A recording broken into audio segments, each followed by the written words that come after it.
The desert sun beat down mercilessly on the isolated ranch house, its harsh rays reflecting off the metal roof and casting sharp shadows across the dusty yard.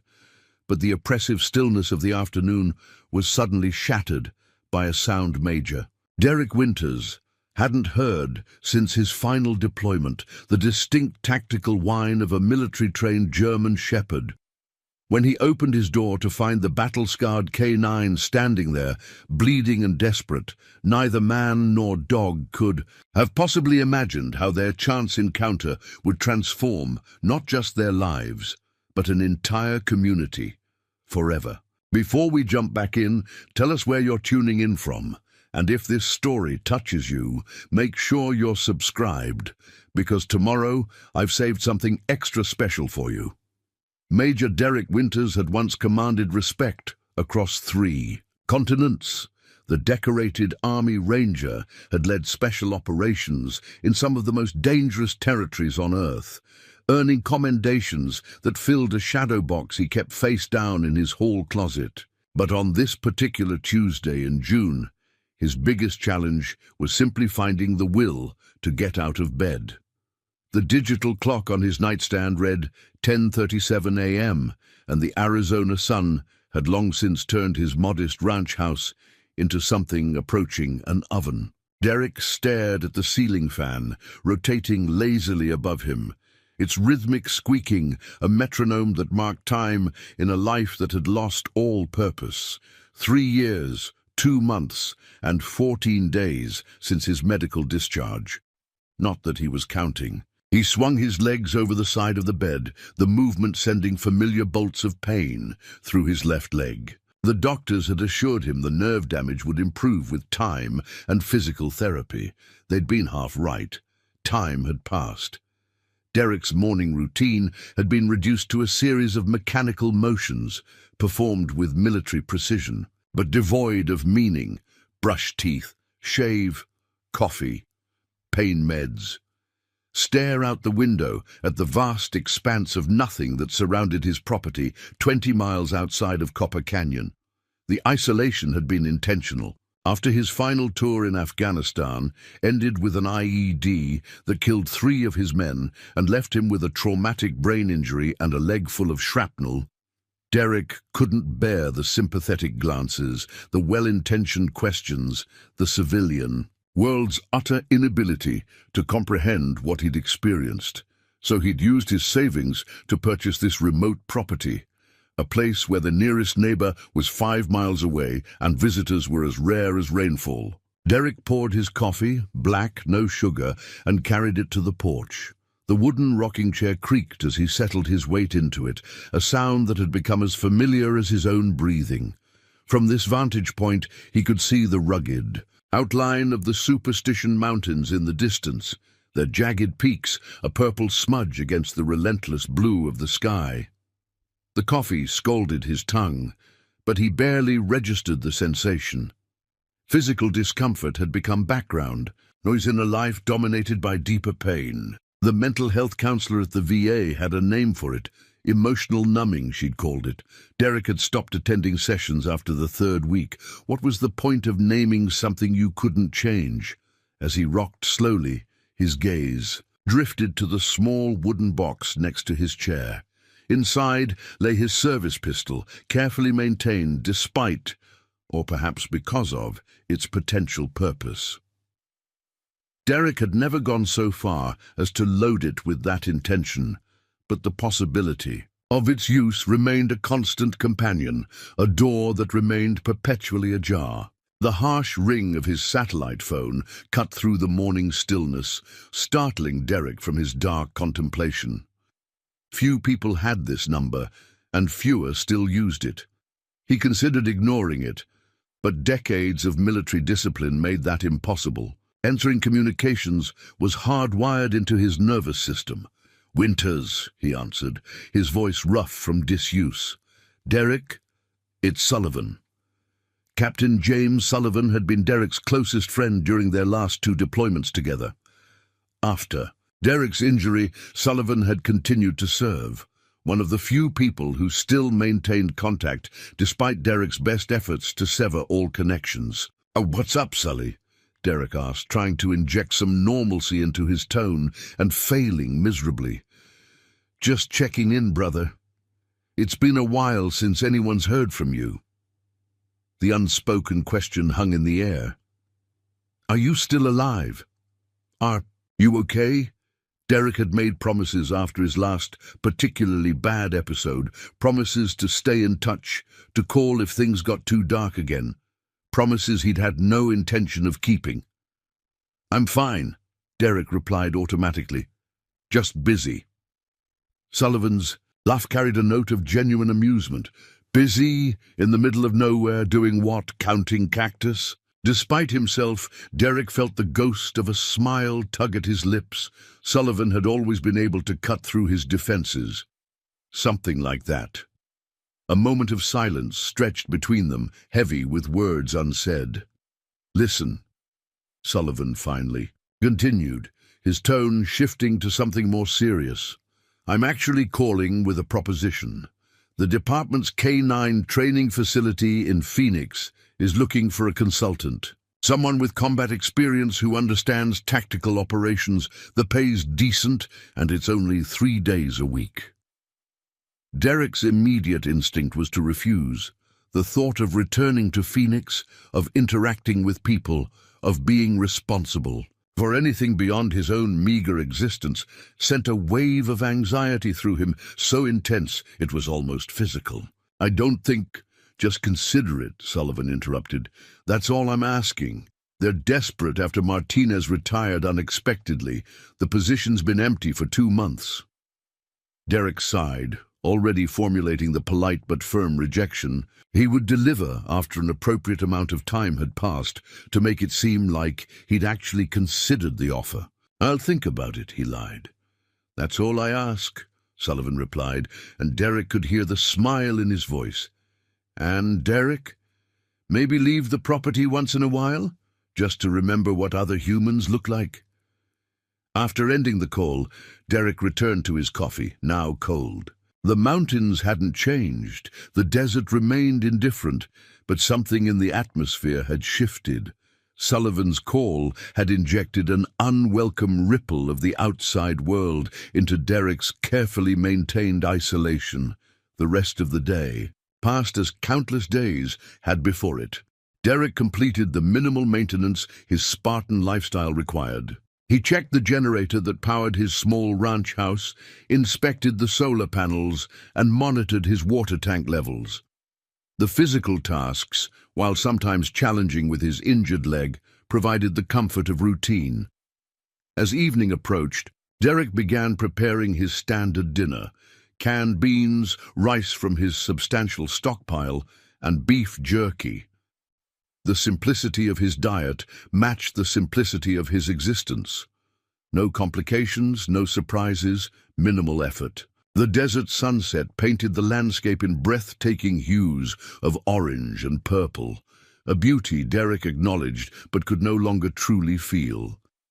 He sat on his porch, watching the light fade, allowing the encroaching darkness to match his interior landscape. That night, like most nights, sleep came in fragmented bursts, interrupted by vivid nightmares that left him gasping and sweat-soaked. The doctors had offered medication for this too, pills that would dull the edges of his dreams, but Derek had refused. The nightmares were a punishment he believed he deserved, for surviving when others hadn't, for decisions made in the fog of war, for failing to bring all his men home. By dawn, he had abandoned the pretense of rest and was sitting on his porch again, watching the eastern sky lighten. This was his favorite time of day, if anything could be called favorite anymore. The brief period when the desert wasn't yet punishingly hot, when the air held a clarity that made the distant mountains seem close enough to touch. The day that would change everything began like any other. Derek completed his morning rituals, ate a Spartan breakfast, and set about the minimal tasks required to maintain his isolation. By mid-afternoon, the temperature had soared past 100 degrees, and Derek had retreated indoors, the ancient swamp cooler laboring to make the interior of the house marginally more habitable than the scorching exterior. He was sorting through his dwindling supply of canned goods, making notes for his monthly trip into town, when he heard it. A sound so out of place in his silent world that at first he wondered if it was another auditory hallucination. A souvenir from his TBI, a scratching at his door followed by a whine. Not the sound of the desert wind or a passing coyote, but something deliberate, something seeking entry. Derek froze, his body instinctively dropping into a defensive posture despite years away from combat. The sound came again, more insistent. This time, a scrape, a whine, and then a single sharp bark. A dog. The presence of any animal at his remote property was unusual enough, but this wasn't the uncertain whimpering of a lost pet. There was something commanding in that bark, something that triggered deeply buried memories from Derek's deployments. Moving with caution born from years in hostile territory, Derek approached the door. His service pistol, now loaded, was gripped securely in his hand. Through the narrow window adjacent to the entrance, he caught a glimpse of his visitor, a large German shepherd, its coat dusty and matted, standing with the alert posture that Derek recognized immediately from his time. Overseas, a military working dog. But what was it doing here, miles from the nearest base or population center? And more importantly, where was its handler? Derek set the pistol aside and opened the door slowly, half expecting the dog to bolt or attack. Instead, the German shepherd stood its ground, eyes locked on Derek with an intensity that seemed almost human. Now that he had a clear view, Derek could see that the animal was in rough shape. Its right flank bore a long gash that had crusted over with dirt and blood, and its ribs were visible beneath its dull coat. Despite its condition, the dog maintained perfect posture, alert, disciplined, mission-focused. "Hey there," Derek said softly, using the calm, authoritative tone he had observed canine handlers employ. "Where'd you come from, boy?" At the sound of his voice, the dog's ears perked up. It took a tentative step forward, then stopped, looking expectantly at Derek. When he made no move to prevent its approach, the dog advanced until it stood directly before him. Then, with a precision that could only come from military training, it sat and lifted its right paw. The gesture was so unexpected, so formal in its execution, that Derek found himself automatically reaching down to accept the offered paw. As his fingers closed around it, he noticed the dog was wearing a tactical vest, partially obscured by dust and dried blood. The vest was military grade, the kind used by K9 units in special operations. Lightweight, durable, with multiple attachment. Points for equipment. Preparing and narrating this story took us a lot of time, so if you are enjoying it, subscribe to our channel. It means a lot to us. Now, back to the story. Derek knelt to examine it more closely, ignoring the protest from his bad leg. The dog remained perfectly still, allowing the inspection. There were no identifying tags, no unit insignia, unusual for a military working dog. But there was something else, a small pouch on the side of the vest, secured with a Velcro closure. With cautious movements, Derek opened the pouch. Inside was a folded piece of paper, protected by a plastic sleeve. He extracted it carefully and unfolded it to reveal a handwritten note, the letters shaky but legible. "If you're reading this, then Apollo has found help. My name is Sergeant Eric Ramirez, former handler with the 75th Ranger Regiment. I'm injured and stranded in an abandoned mining structure approximately 8 miles northeast of position 33°24' Steen. 8N 111° 1442. 0W, no water left. Please contact emergency services." Derek read the note twice, his mind racing. The coordinates weren't far from his property, roughly 2 hours on foot through difficult terrain, less by vehicle if the old mining roads were still passable. Ramirez. The name was vaguely familiar, possibly from one of the newer ranger units that had rotated in as Derek's deployment was ending. The dog, Apollo, watched him intently, as if understanding that Derek was processing the message he had delivered. When Derek looked up from the note, Apollo gave a single bark and turned to face the direction from which he had come, then looked back expectantly. Derek's first instinct was to call for help. This was clearly an emergency, and he was in no condition to mount a rescue operation. His satellite phone could reach emergency services, and they could dispatch professionals, paramedics, search and rescue, people equipped and trained for this situation. But even as the thought formed, Derek recognized its flaws. Emergency services in this remote area were limited and would take hours to mobilize. The nearest hospital was in Phoenix, a good 90 minutes away even by helicopter, and the summer. Temperature in the desert was unforgiving. If Ramirez had no water left, every minute counted. Apollo barked again, more insistent this time, and took several steps toward the northeast before turning back to Derek. The message couldn't have been clearer if the dog had spoken. "Follow me. Now!" For the first time in over 3 years, Derek Winters was faced with a situation that demanded immediate action, that required him to step outside the carefully constructed walls of his isolation. A fellow ranger was in trouble. Despite everything, the pain, the trauma, the deep conviction that he was no longer the man he once was, that fact registered on a level beyond conscious thought. He looked down at his leg, at the scars visible beneath his shorts, and felt a familiar wave of doubt. What if he couldn't make it? What if his weakness put someone else at risk? Apollo approached him again, this time pressing his muzzle against Derek's hand. The gesture was gentle but insistent, a physical manifestation of urgency. When Derek met the dog's gaze, he saw something that cut through years of emotional numbness, a pure, uncomplicated purpose. Find help, save Handler, complete mission. In that moment, something shifted in Derek's chest, a sensation so unfamiliar that it took him several seconds to identify it. Purpose, direction, the faintest glimmer of the man he had once been, responding to a call that transcended his personal pain. "Okay, Apollo," he said, his voice stronger than it had been in months. "Let's go get your handler." The decision made, Derek moved with an efficiency that surprised him, muscle memory from his years of service taking over. He quickly gathered essential supplies: water, first aid kit, emergency blanket, his satellite phone, and a handgun, packing them into a tactical backpack he hadn't touched since moving to the ranch.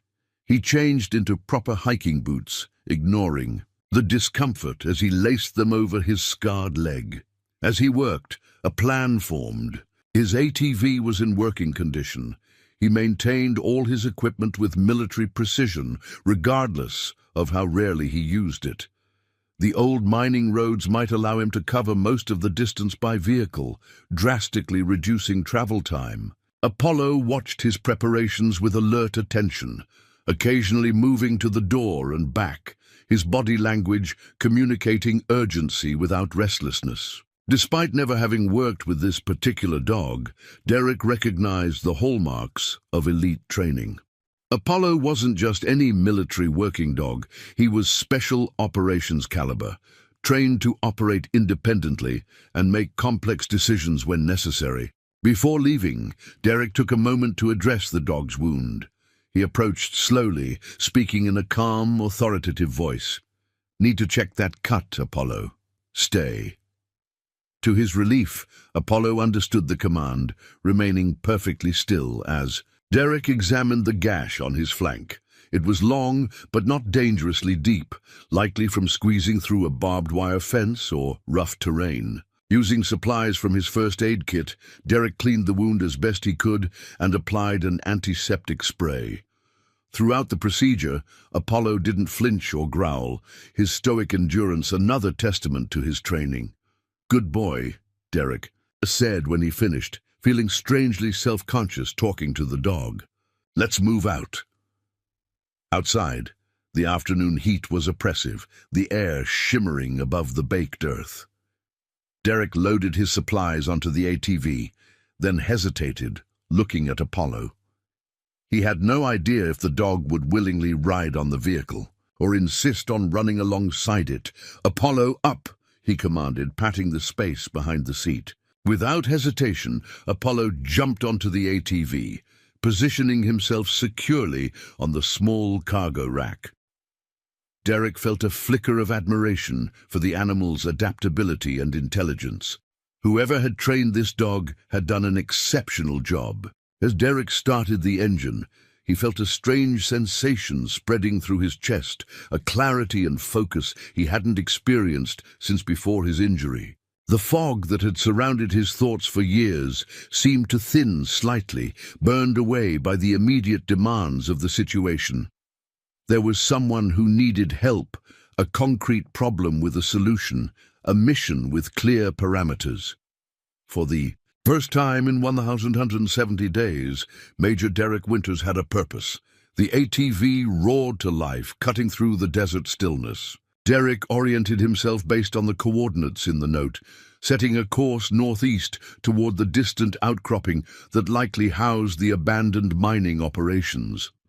As they sped across the harsh landscape, Derek found himself glancing back, frequently at Apollo, still processing the reality of what was happening. Just hours ago, he had been contemplating the emptiness of his existence, and now he was racing against time to save a fellow ranger, guided by a military working dog who had somehow traversed miles of punishing terrain to find help. The old mining road was barely visible, reclaimed by years of erosion and desert growth, but Derek's experienced eye could trace its path through the landscape.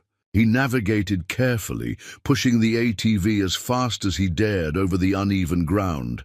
Every jarring bump sent pain shooting through his damaged leg, but he welcomed it in a strange way.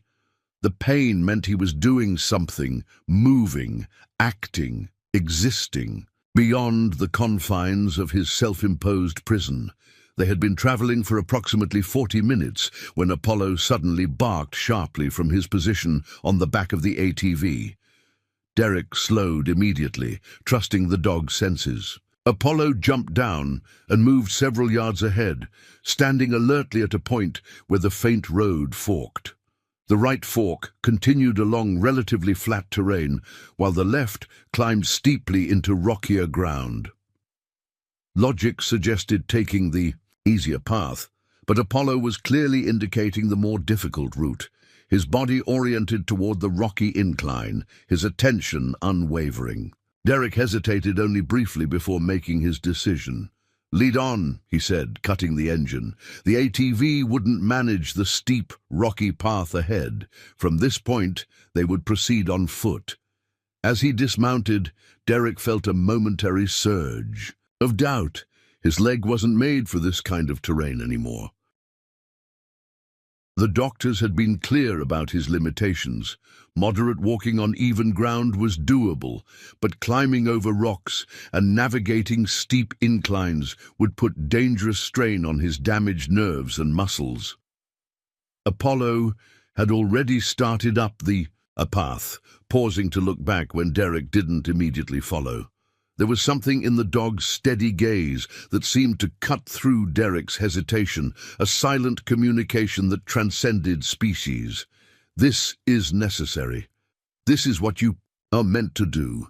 Derek adjusted his pack, gripped his walking stick more firmly, and began to climb. Each step sent jolts of pain through his leg, but he established a rhythm that made it manageable, focusing on his breathing the way he had during long marches in Afghanistan. One step, another. Focus on the next handhold, the next stable footing. Don't think about the distance, just the immediate task. Apollo moved ahead, but remained within sight, occasionally circling back to check on Derek's progress before continuing. The dog navigated the difficult terrain with impressive agility despite his injury, his movements confident and purposeful. The sun beat down mercilessly as they climbed higher, the rocks radiating stored heat like oven bricks.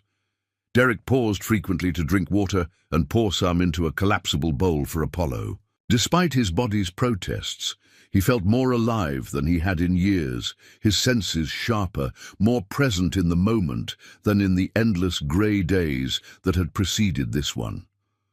After nearly an hour of grueling ascent, Apollo suddenly froze, his posture alerting to something ahead. They had reached a relatively flat area dotted with the remnants of mining operations, rusted equipment, the collapsed entrance to a shaft, and a small, dilapidated structure that might once have been an office or storage facility. Apollo barked sharply, then raced toward the structure, his previous caution abandoned. Derek increased his pace as much as his leg would allow, his heart rate accelerating with more than physical exertion. If Ramirez was here, his condition after at least a day without water in this heat could be critical. The structure was little more than 3 crumbling walls and a partially collapsed roof, the wooden door long since rotted away. As Derek approached, he could see Apollo had already entered, his tail visible as he bent over something or someone inside. "Sergeant Ramirez," Derek called, reaching the doorway. "This is Major Derek Winters, U.S. Army Rangers, retired. I got your message." As his eyes adjusted to the dimmer interior, Derek took in the scene before him.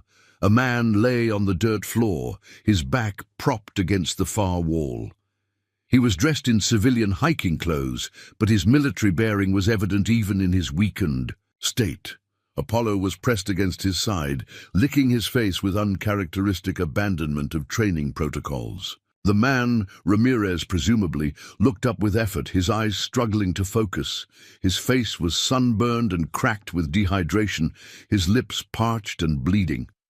Despite his condition, a smile broke across his face as he registered Derek's presence. "Apollo found someone," he rasped, his voice barely audible. "Good boy, best damn dog in the regiment."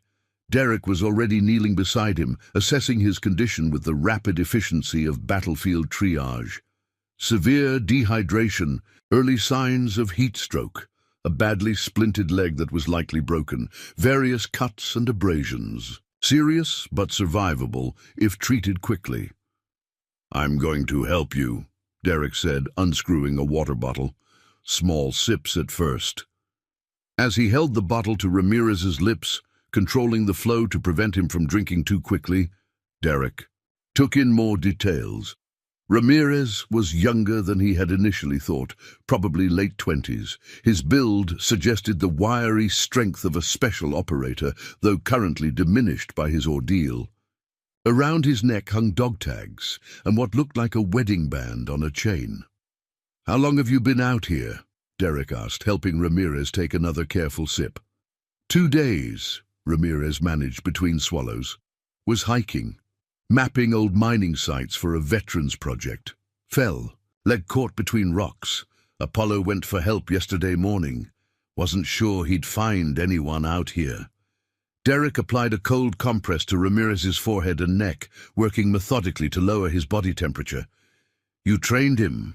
"Well, he came straight to my ranch, only residents within miles. I've got a satellite phone to call for medevac, but it'll take them at least an hour to reach us." Ramirez nodded weakly, his gaze drifting to Apollo, who remained pressed against his side, vigilant and protective. "He's not just well-trained," Ramirez said, his voice strengthening slightly with hydration. "He's special. Smartest dog I've ever worked with. Got me through 2 tours in places I can't name, doing things I can't talk about."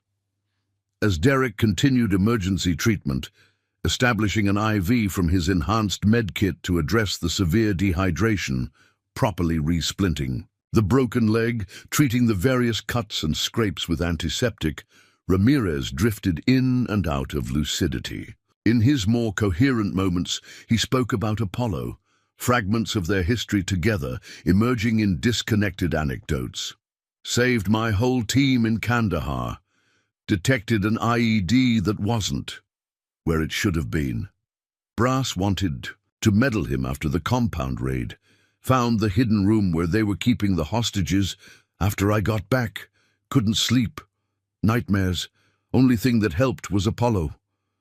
Department of Defense let me adopt him. When they retired him, special circumstances. Throughout it all, Apollo remained vigilant, dividing his attention between his handler and the entrance to the structure, fulfilling his protective duties despite his own exhaustion and injury. When Ramirez was stabilized, Derek moved outside to call for emergency evacuation, providing precise coordinates and a detailed assessment of Ramirez's condition. The dispatcher confirmed that a helicopter would be dispatched immediately, but estimated arrival time at 75–90 minutes due to their remote location. As he ended the call, Derek found himself taking deeper breaths than he had in years, the desert air seeming somehow fresher, more vital. The pain in his leg was significant after the climb and kneeling to treat Ramirez, but it felt different, a consequence of purposeful action rather than a meaningless burden to be endured. He returned to find Ramirez more alert. The emergency, IV fluids beginning to counteract the severe dehydration. Apollo had settled with his head on Ramirez's lap, but his ears remained pricked, attentive to any potential threats. "Thank you," Ramirez said as Derek checked his vitals again. "I didn't think I was going to make it." Derek nodded, uncomfortable with gratitude after so long in isolation. "Just happened to be in the right place." "No such thing as coincidence," Ramirez replied, his gaze unexpectedly sharp despite his condition. "Apollo passed at least 3 other properties before he reached yours, chose you specifically." Derek frowned, certain that wasn't possible. "There's no other occupied residence within at least 5 miles of my ranch." "Miller's hunting cabin is 2 miles south of here," Ramirez countered, "and the Carson property is just beyond that. Both had people there yesterday, saw their vehicles when I was hiking in." Derek had no response to this. The idea that Apollo had bypassed closer sources of help to seek him out specifically was unsettling in ways he couldn't immediately articulate. Ramirez seemed to read his discomfort. "Military dogs have instincts we can't explain. Apollo knew you were the right one." Before Derek could formulate a response, Apollo's head lifted sharply, his attention focused on the entrance. A low growl rumbled in his chest, not aggressive but alerting. Derek moved instantly to a defensive position, years of training overriding the civilian habits of the past 3 years. He had just reached for his sidearm when a voice called from outside. "Hello, the shelter! This is search and rescue. Anyone in there?" Relief flooded through Derek as he moved to the entrance. "In here, we've got an injured man." The next hour passed in a blur of activity. The local search and rescue team, volunteers from Copper Canyon who had been closer than the medevac helicopter, efficiently transferred Ramirez to a specialized stretcher designed for difficult terrain extraction. Their team medic conferred with Derek about the treatment already administered, nodding approvingly at his battlefield medicine skills. Throughout the process, Apollo remained glued to Ramirez's side, displaying what the team leader called exceptional discipline for a civilian dog. Only Derek recognized the subtle signs of the dog's military training, the way he positioned himself to maintain optimal situational awareness, how he monitored the stranger's movements without interfering with their work, his constant visual check-ins with both Ramirez and, surprisingly, Derek. When the medevac helicopter finally arrived, circling once before landing in a clear area below the mining site, there was a brief moment of confusion. The flight medic explained that their protocol didn't allow for animals on the helicopter unless they were service dogs with proper documentation. Ramirez, though weak, became immediately agitated. "I won't go without Apollo. He's the reason. I'm alive." The flight medic looked uncomfortable. "Sir, I understand, but regulations—" "He's a certified military working dog," Derek interrupted, surprising himself with the authority that automatically entered his voice, the tone of command he hadn't used in years. "Specialized operations, Department of Defense authentication. I'll take full responsibility for any paperwork issues." It wasn't entirely accurate. Apollo was technically retired according to Ramirez, but the confidence with which Derek delivered the statement, combined with his evident military background, swayed the medic. "Your responsibility, sir," he conceded, "but the dog needs to be secured during flight." As they prepared to move Ramirez to the helicopter, the sergeant caught Derek's sleeve with a surprisingly strong grip. "Come with us," he said, his eyes intense despite his weakened state. "Apollo trusts you. I trust you." Derek hesitated, the thought of returning to civilization, to hospitals and cities and people, sending a wave of anxiety through him. "I can't. My ATV is back down the trail, and I need to—" "We can send someone for your vehicle, sir," offered the search and rescue team leader, overhearing the exchange. "And there's room on the chopper. Might be good to have you along, given your medical training and familiarity with the patient's condition." Derek stood frozen, torn between the powerful urge to retreat back to his isolated ranch and the unexpected pull of this new connection, to Ramirez, to Apollo, to the world of purpose and meaning he had abandoned. Apollo, sensing his indecision, moved from Ramirez's side for the first time since their reunion.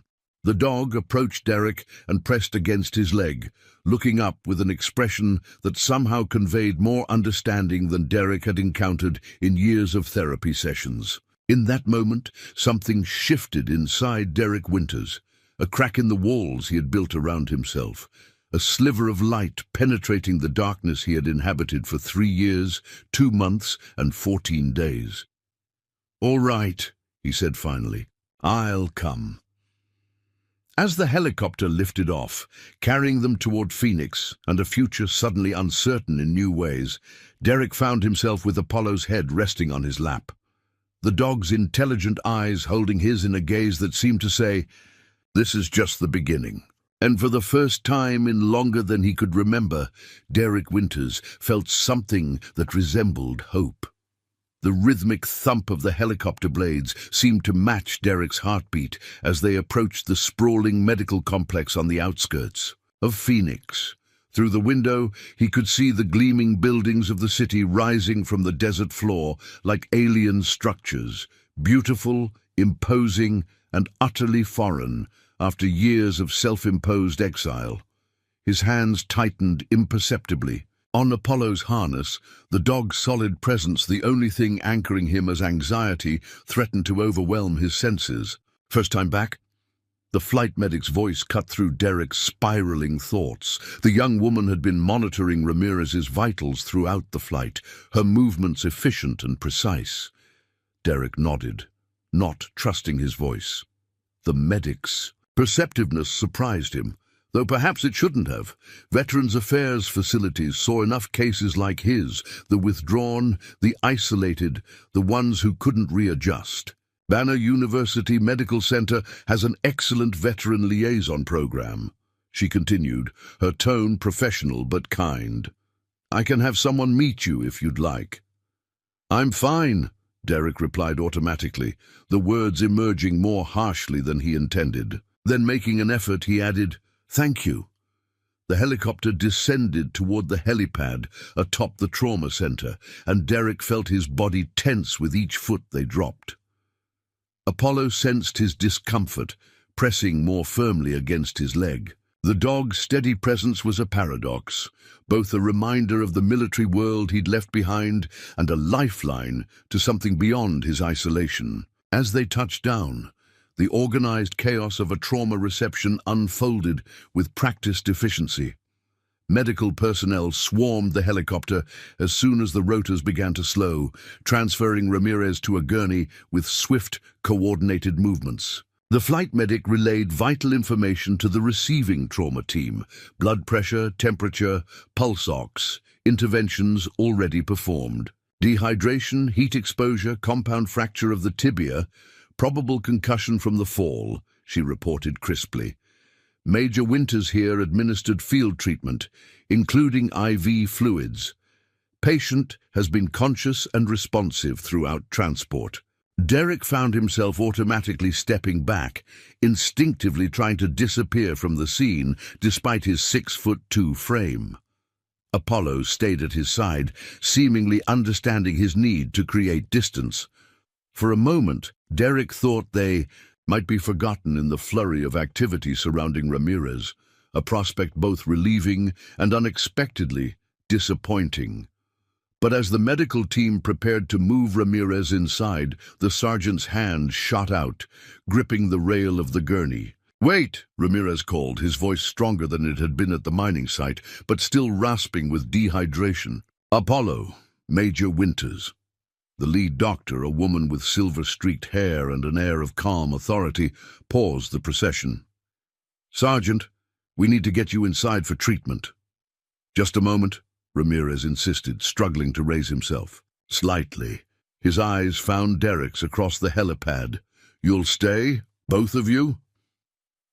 The question hung in the air between them, weighted with implications beyond the immediate situation. Derek felt the familiar urge to retreat, to return to the safety of his isolation, where expectations and connections couldn't touch him. The ranch house was waiting, empty and uncomplicated. The satellite phone could arrange transportation back. He could be home by nightfall. This bizarre interlude, nothing but a strange memory. But Apollo was looking up at him with those intelligent eyes, and there was something in Ramirez's gaze, not just gratitude, but a recognition that pierced through Derek's carefully constructed defenses, something that said, "I know the darkness you've been living in. I've been there too." "We'll be here," Derek heard himself say, the words emerging before conscious decision. "Go get patched up." Relief washed over Ramirez's face. He nodded once, then released his grip on the gurney rail, allowing the medical team to resume their trajectory toward the trauma center entrance. As the automatic doors closed behind them, Derek stood motionless on the helipad, suddenly bereft of purpose. The helicopter crew was already preparing for departure, the search and rescue team sharing information with hospital security. No one was paying attention to the tall, scarred veteran and the military dog, standing awkwardly at the edge of the landing zone. "Sir?" A young man in hospital scrubs approached tentatively. "I'm Ethan, from Patient Advocacy. I was told you're here." "With Sergeant Ramirez. If you'd like to wait inside, I can show you to our military family lounge. It's quieter than the main waiting area." Derek hesitated, then nodded. The prospect of navigating the hospital's crowded corridors and public spaces was daunting after so long away from humanity's press, but the alternative, standing exposed on the helipad, was untenable. "The dog needs medical attention too," Derek said, indicating Apollo's injured flank.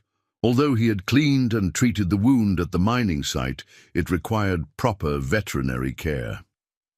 Ethan's eyes widened slightly as he took in Apollo's tactical, vest and disciplined bearing. "Of course. I'll make arrangements with our veterinary partners. They handle service animals for our veteran patients." He led them through a side entrance that bypassed the busy emergency department, for which Derek was silently grateful. Even so, the hospital's sensory assault was overwhelming after years in the desert's sparse landscape. The antiseptic smell, the fluorescent lighting, the constant background noise of machines, voices, footsteps, all of it pressed against Derek's consciousness, threatening to trigger the headaches that had plagued him since the IED. Apollo seemed to sense his distress, maintaining constant contact with Derek's leg as they walked, a grounding presence amid the overstimulation. The dog's attention remained focused on Derek, rather than the distracting surroundings, exhibiting a level of situational awareness that spoke to his specialized training. The military family lounge was mercifully quiet and separate from the main hospital thoroughfare.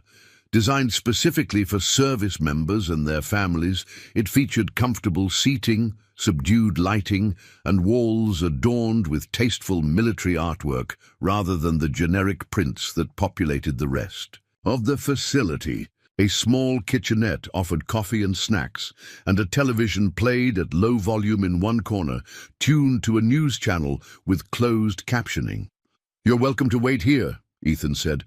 "I'll arrange for our veterinary liaison to come assess Apollo, and I'll make sure you get updates on Sergeant Ramirez's condition."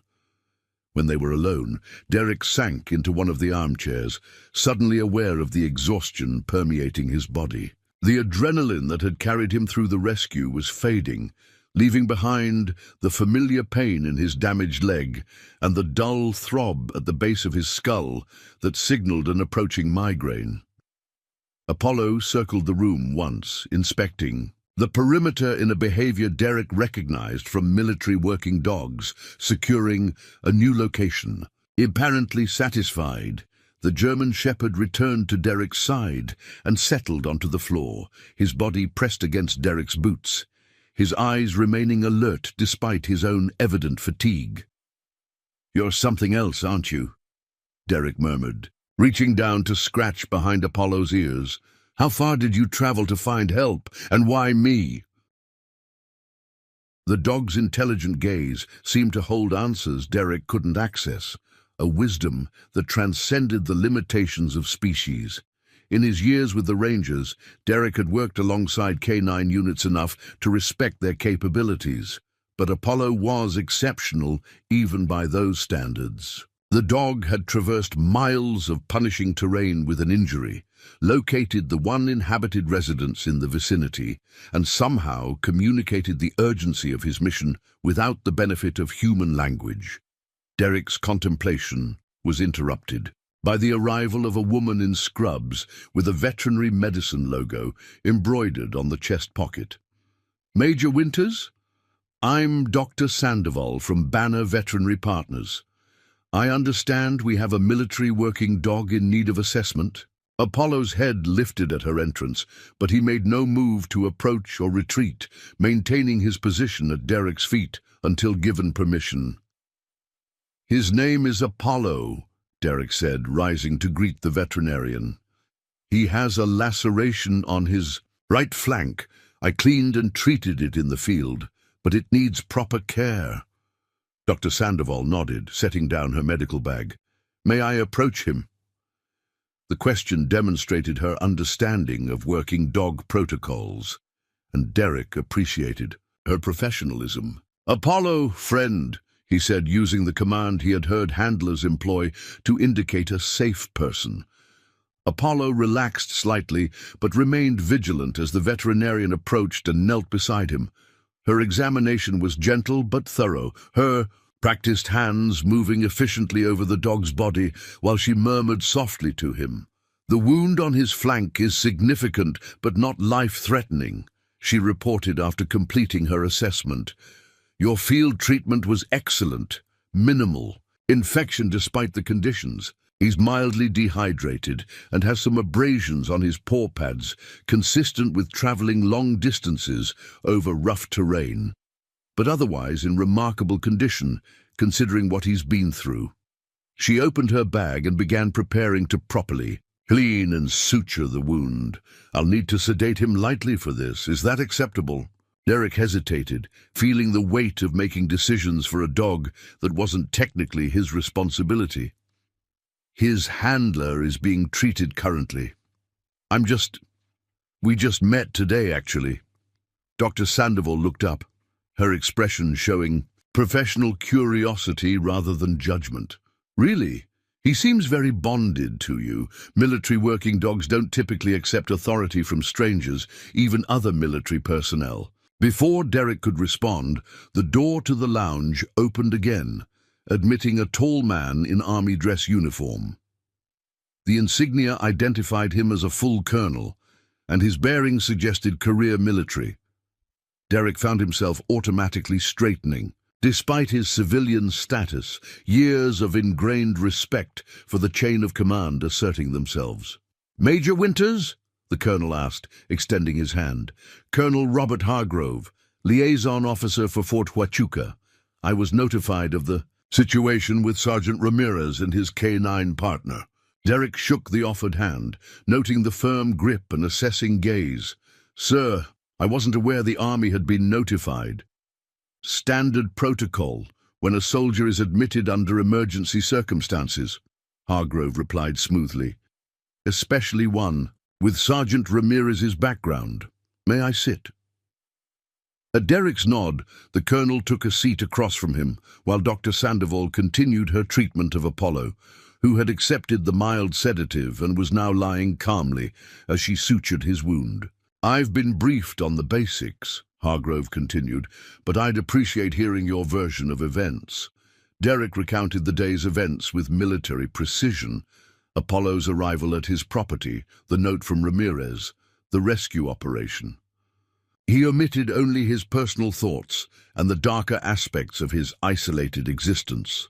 Throughout the recitation, Colonel Hargrove listened attentively, occasionally making notes on a small pad. "Remarkable," the colonel commented when Derek finished, "both Sergeant Ramirez's survival and Apollo's initiative, though perhaps not surprising given their history." Derek raised an eyebrow questioningly. "Sergeant Ramirez and Apollo were part of a specialized K9 unit attached to Tier 1 operations," Hargrove explained, his tone suggesting he was sharing information that, while not classified, wasn't widely known. They completed multiple high-risk missions together before Ramirez was wounded during an extraction operation in Syria. Apollo refused to leave his side despite being ordered to accompany the rest of the team, stayed with him for 14 hours until secondary extraction was possible. The colonel's gaze shifted to Apollo, who was now watching him despite the sedative, clearly following the conversation. The bond between them is extraordinary, even by military working dog standards. When Ramirez medically retired, Apollo developed severe separation anxiety, stopped eating, became unresponsive to commands from other handlers. The Department of Defense made an exception to standard protocols and allowed Ramirez to adopt him. First time in the program's history, a dog with Apollo's level of specialized training was released to private ownership. Derek absorbed this information, pieces falling into place. The exceptional training he had observed in Apollo, the dog's unusual independence and decision-making capabilities, the depth of loyalty to Ramirez. All of it spoke to a partnership, forged in circumstances most civilians couldn't begin to comprehend. "What's curious," Hargrove continued, "is Apollo's immediate acceptance of you. These dogs are trained to be extremely selective in who they trust, especially when their handler is vulnerable." Derek had no explanation to offer. The connection had been immediate and inexplicable, a recognition between two warriors that transcended normal protocols. "Your backgrounds are similar," the colonel mused, studying Derek with heightened interest. "Special operations, combat injuries, difficult transitions to civilian life. Perhaps Apollo sensed a kindred spirit." The observation struck uncomfortably close to aspects of Derek's life he preferred not to discuss. He shifted the conversation away from himself.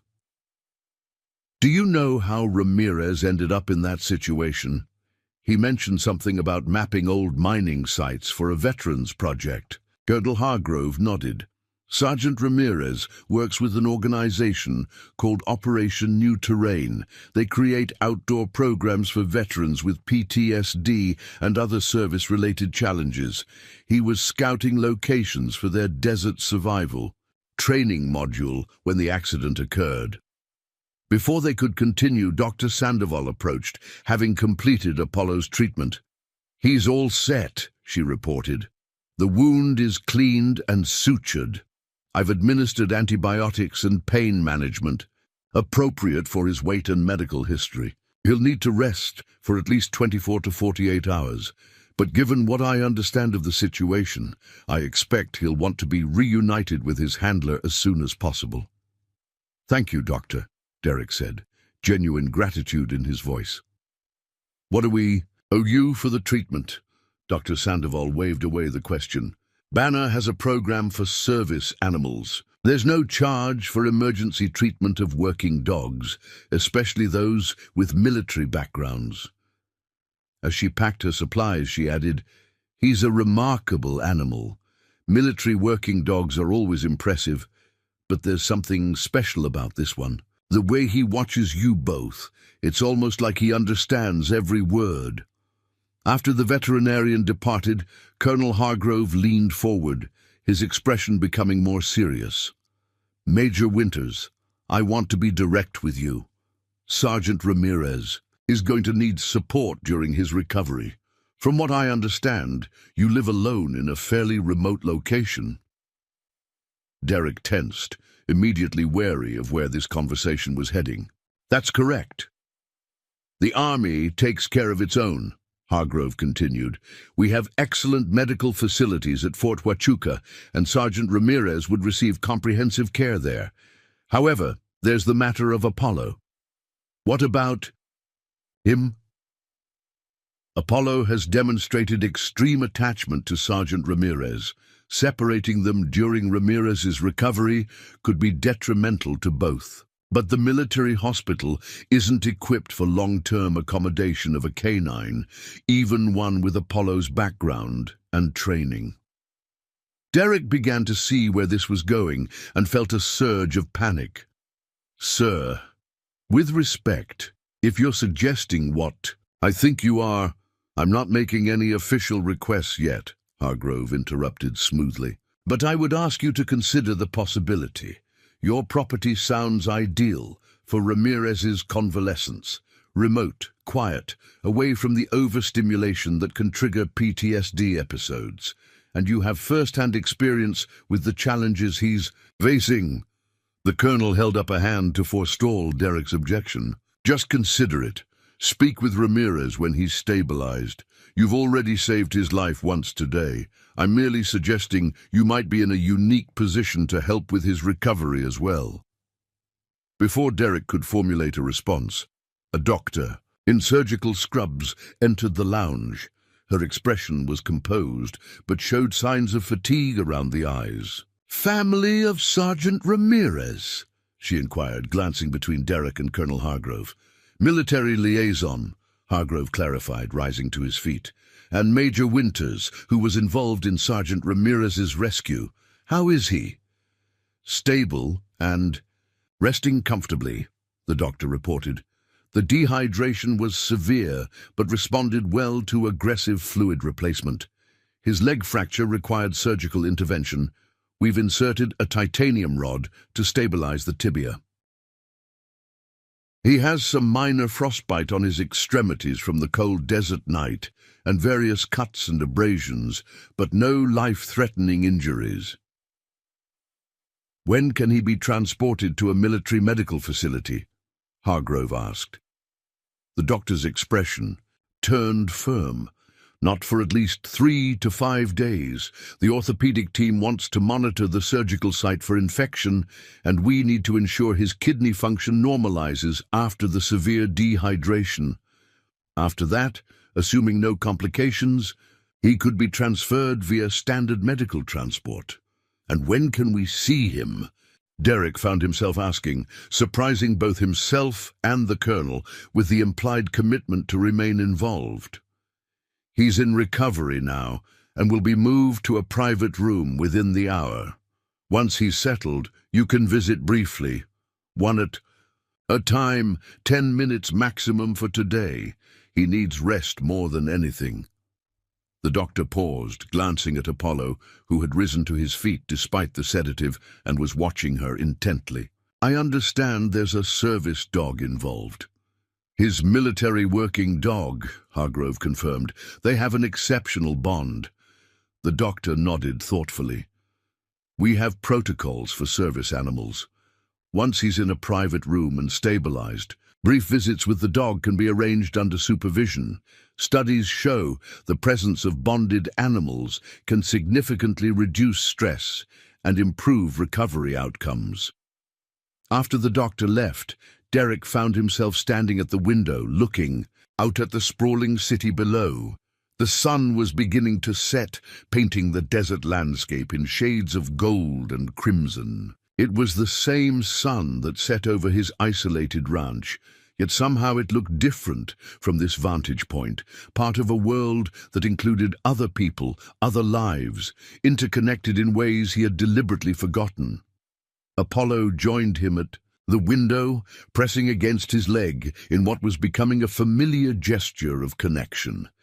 Despite his initial wariness of the Colonel's suggestion, Derek found himself considering the possibility. His ranch did have a small guest cabin, rarely used, but maintained with the same military precision as the rest of his property. It had been intended for Sullivan's occasional visits, though his friend had only used it twice in 3 years. The idea of opening his carefully controlled environment to others, even temporarily, sent a wave of anxiety through him. His isolation wasn't merely preference, it was protection. The nightmares, the migraines, the periods of disorientation and rage that sometimes overtook him, all were easier to manage when there was no one to witness, no one to be affected by his damaged psyche. Yet something had shifted today. The focused purposefulness of the rescue mission had awakened parts of him he thought long dead. His tactical mind, his leadership capabilities, his ability to function under pressure. For brief periods, the pain had receded, not because it was absent, but because something more important had taken precedence. "Major Winters?" A nurse appeared at the lounge entrance. "Sergeant Ramirez is asking for you. He's been moved to room 412, if you'd like to see him now." Derek turned from the window, automatically checking Apollo's condition. The dog appeared alert despite the mild sedative, his focus sharpening at the mention of Ramirez's name. "Both of you," the nurse clarified, noticing Derek's concern. The doctor approved a brief visit with the dog. She said something about exceptional circumstances. Colonel Hargrove, who had been making calls in the corner of the lounge, looked up with evident approval. "Go ahead, Major. I need to coordinate with Fort Huachuca. We can continue our discussion later." The hospital corridor seemed endless, each step taking Derek further from the relative safety of the private lounge and deeper into the public world he had avoided for so long. Medical staff moved purposefully around them, some casting curious glances at the military dog, walking perfectly at heel despite his recent treatment. Apollo ignored the attention, his focus absolute as they approached Ramirez's room. The nurse paused outside the door. "Just 10 minutes for now," she reminded them. "He's still quite weak, but he was very insistent about seeing you both." Sergeant Eric Ramirez looked significantly better than when Derek had found him in the abandoned mining structure, though still far from healthy. The hospital bed was adjusted to a semi-reclined position, allowing him to see the door without straining. IV fluids continued to drip into his arm, and his surgically repaired leg was elevated and immobilized. His face remained sunburned, but had lost the grey pallor of severe dehydration. Apollo's reaction was immediate and profound. The dog stopped just inside the doorway, his entire body trembling with what Derek recognized as restraint rather than fear. It was the posture of a working dog who desperately wanted to rush to his handler, but was maintaining discipline. "Apollo, come," Ramirez said, his voice stronger than it had been at the rescue site, but still carrying the rasp of dehydration.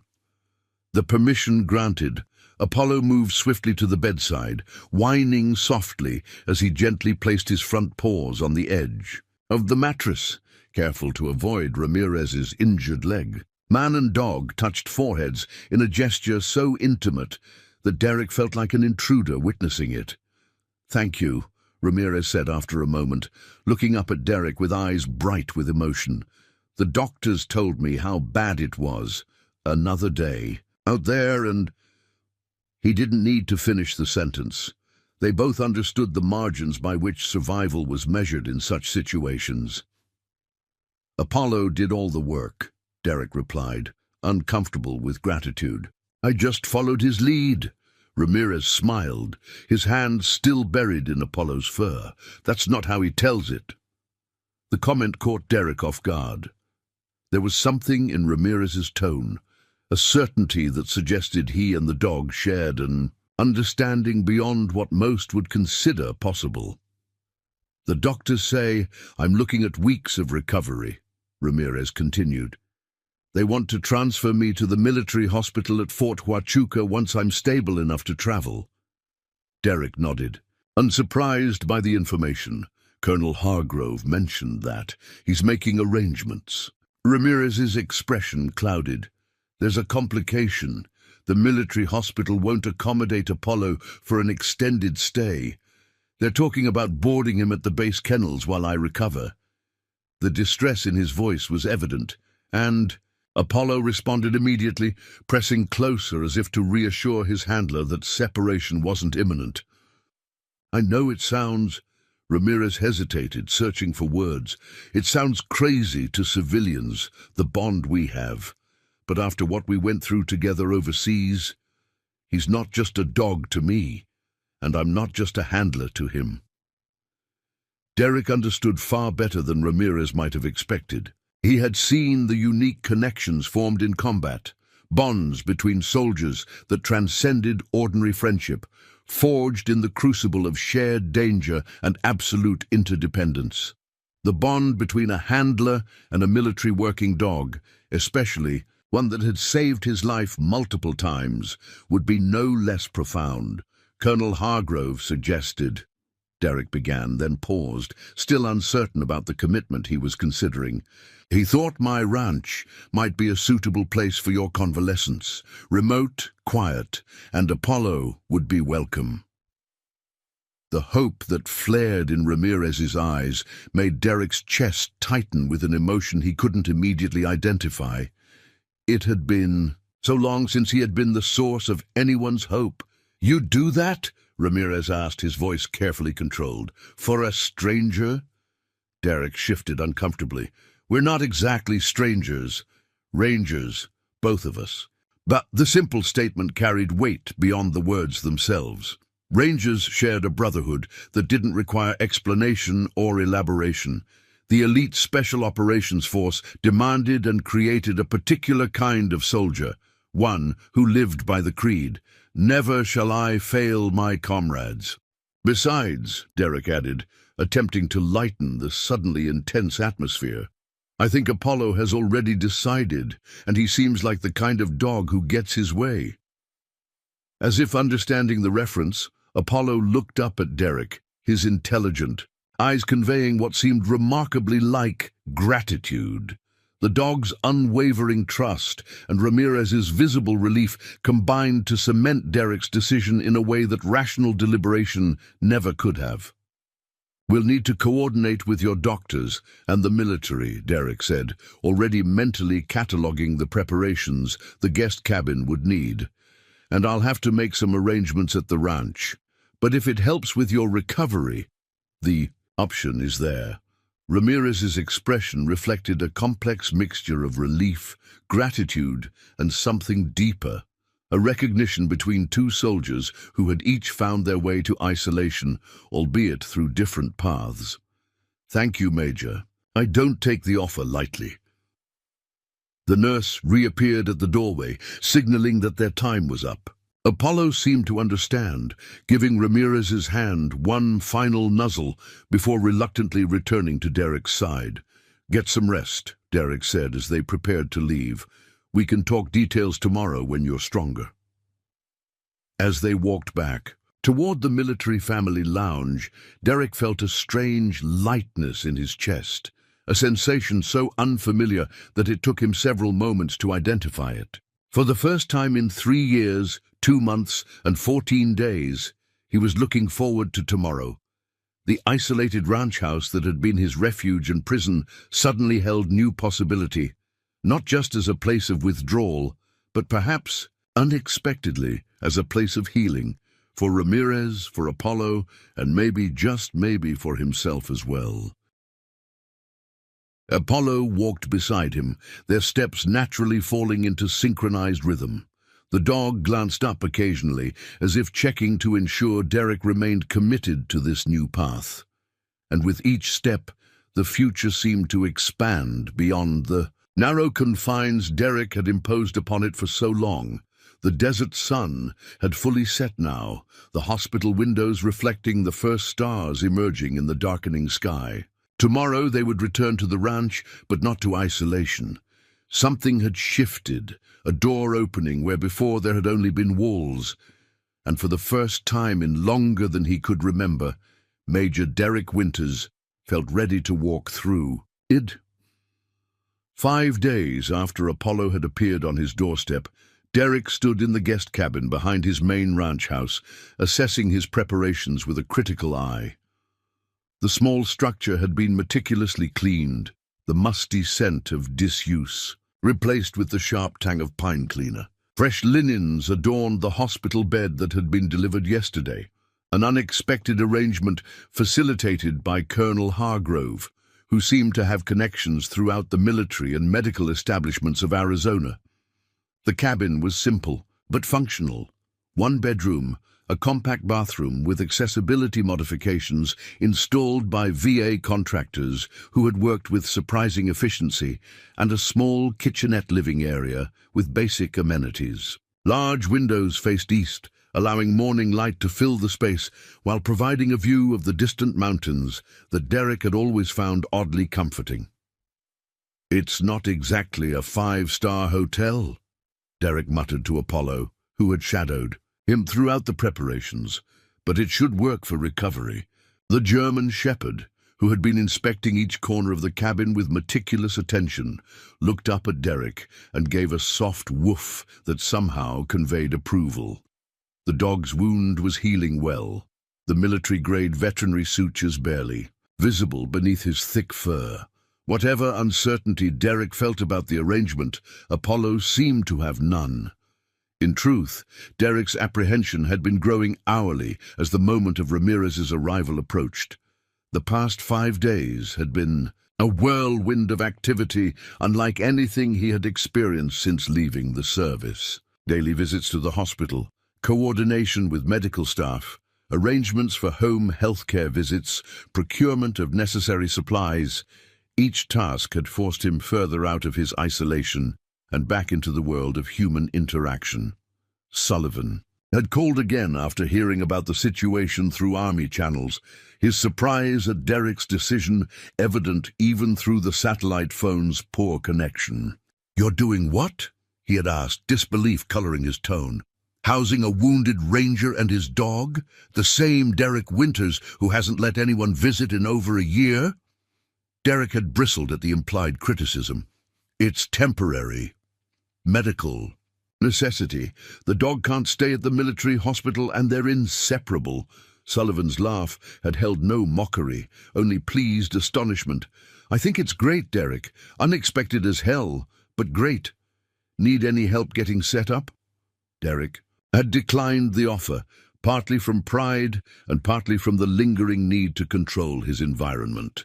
But the conversation had left him unsettled, confronting him with the reality of how far he had retreated from normal human connection. Sullivan's surprise was entirely justified. Derek himself couldn't fully explain the impulse that had led him to open his carefully constructed sanctuary to strangers, except that Ramirez and Apollo didn't feel entirely like strangers anymore. The daily hospital visits had established a tentative rapport between Derek and the recovering sergeant. Their conversations remained largely practical. Treatment plans, medication schedules, logistics of the ranch setup, but occasionally ventured into shared military experiences or Apollo's training and capabilities. Derek found these interactions less draining than he had anticipated, perhaps because Ramirez seemed to instinctively respect the boundaries of someone who had also seen combat. Apollo, meanwhile, had adapted to Derek's routine with remarkable ease. The dog divided his time between hospital visits to Ramirez and accompanying Derek around the property, displaying a level of situational intelligence that continuously impressed him. Apollo seemed to understand which tasks required focus and which allowed for companionship, staying close during Derek's quieter moments, but maintaining respectful distance when concentration was needed. At night, though both the main house and guest cabin had been prepared with bedding for the dog, Apollo chose to sleep on the floor beside Derek's bed. The first time it happened, Derek had attempted to direct him to the dog bed in the corner, but Apollo had simply looked at him with those knowing eyes before settling more firmly on the hardwood floor. Derek had eventually relented, and to his surprise, slept better that night than he had in months. The sound of tires on gravel pulled Derek from his thoughts. Apollo was already at the cabin door, his entire body alert with anticipation. The medical transport service had arrived with Ramirez, right on schedule. "Steady," Derek murmured, as much to himself as to the dog. He straightened his shoulders and stepped out into the Arizona sunshine, Apollo at his side. The van was white, with a discreet medical service logo on the side. As it came to a stop in the circular drive between the main house and guest cabin, two attendants emerged from the front, moving with the efficient coordination of experienced medical personnel. One opened the rear doors while the other extended. A wheelchair ramp. Sergeant Eric Ramirez appeared in the doorway, looking markedly better than when Derek had last seen him at the hospital. Color had returned to his face, and though fatigue shadowed his eyes, his posture was alert. His injured leg was immobilized in a sophisticated brace that allowed limited movement while protecting the surgical repairs beneath, and an IV port remained in his arm for the antibiotic treatments that would continue for another week. Apollo's discipline held for approximately 3 seconds after seeing his handler. Then, with a soft whine that seemed to ask permission, he surged forward to meet the wheelchair as it descended the ramp. Ramirez's face broke into the first genuine smile Derek had seen from him, tension visibly draining from his shoulders as he buried his fingers in the dog's fur. "Hey, buddy," he murmured, voice rough with emotion. "Told you we'd be together again soon." Derek approached as the attendant secured the wheelchair at the bottom of the ramp. "Welcome to the middle of nowhere," he said, awkwardly extending his hand. Ramirez's grip was firmer than Derek expected, given his condition. "Looks like paradise compared to that hospital room," he replied, surveying the property with obvious appreciation. "Thank you for this, Major. I know it's an imposition." "Derek," he corrected automatically. "I've been a civilian for 3 years now." "Eric, then," Ramirez countered with a slight smile. "Though I still catch myself responding to Sergeant sometimes." The medical attendants interrupted with necessary paperwork and instructions. Derek signed where indicated and listened carefully to the medication schedule, exercise limitations, and warning signs that would necessitate immediate medical attention. A home health nurse would visit 3 times weekly to check Ramirez's progress and administer the IV antibiotics. Physical therapy would begin once the orthopedic team cleared him, likely in another week. As the medical transport departed, leaving them alone at the ranch for the first time, an awkward silence descended. Derek suddenly realized how strange this situation was. 2 damaged soldiers and a military dog, isolated in the desert, connected by circumstances that defied probability. "Let me show you the cabin," he said finally, defaulting to practicality. "It's basic, but should have everything you need for recovery." Ramirez nodded, releasing the wheelchair's brake and following Derek along the smooth path that connected the buildings. Apollo moved between them, occasionally glancing back as if to ensure no one was falling behind. "It's peaceful here," Ramirez observed as they approached the cabin. "I can see why you chose it." There was no judgment in his tone, only understanding, and Derek felt something in his chest loosen slightly. Of all people, A fellow combat veteran would understand the need for space and silence after too much chaos and noise. The cabin tour was brief but comprehensive. Derek explained the medications organized in the daily pill container, the refrigerator stocked with prepared meals, another of Colonel Hargrove's arrangements, delivered yesterday from a service specializing in nutritional support for recovering patients, the emergency satellite phone programmed with necessary contacts, and the call system that would alert Derek in the main house if assistance was needed. "I've set up an area for Apollo," Derek concluded, indicating a corner with dog bedding, bowls and a few basic toys. "But he's welcome wherever you're comfortable having him. He's been spending nights at the main house, but I imagine he'll want to stay with you now." Ramirez nodded, then surprised Derek by asking, "And where do you usually spend your days? What's your routine?" The question caught Derek off guard.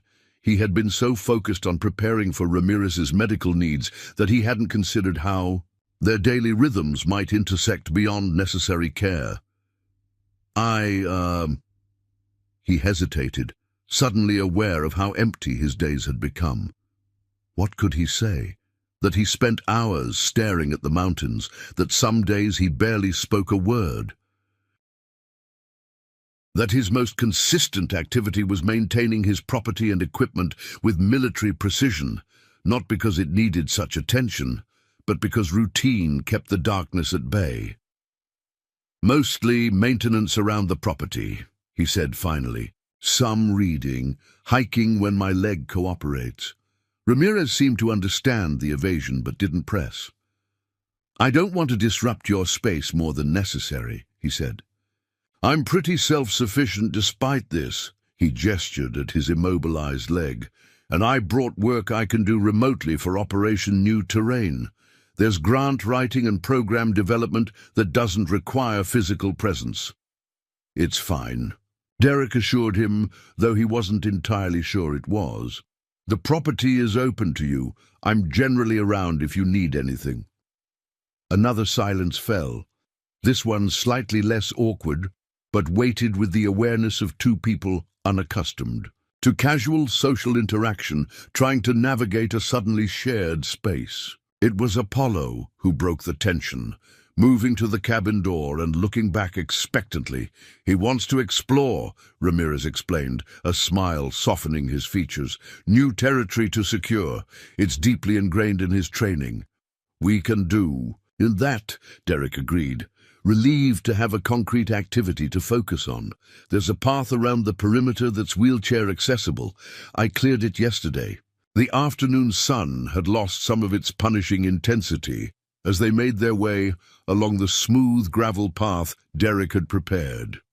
Ramirez propelled his wheelchair with practiced ease, suggesting this wasn't his first experience with temporary mobility limitations. Apollo ranged ahead of them, occasionally disappearing into the scrub brush before returning to check on their progress. "He's establishing a patrol perimeter," Ramirez explained, noticing Derek watching the dog's methodical movements. "It's part of his specialized training. He can memorize and secure an area up to 20 acres in size, identifying potential threats or changes in the environment." "I've worked with military dogs before, but never one with his level of independence," Derek commented. "Most need constant handler direction." Ramirez nodded, pride evident in his expression. Apollo was part of an experimental training program developed for special operations. Most military working dogs are trained to execute specific commands: search, detect, apprehend. Apollo's training emphasized autonomous decision-making and problem-solving. He can assess situations and take appropriate action without direct orders. As if demonstrating this capability, Apollo suddenly appeared on a ridge approximately 50 yards away. The dog remained motionless, his attention fixed on something beyond their view. After a moment, he gave a single soft bark, distinctly different from an alert or warning. "All clear," Ramirez translated. He's telling us he's spotted wildlife, but determined it's not a threat, probably a deer or coyote.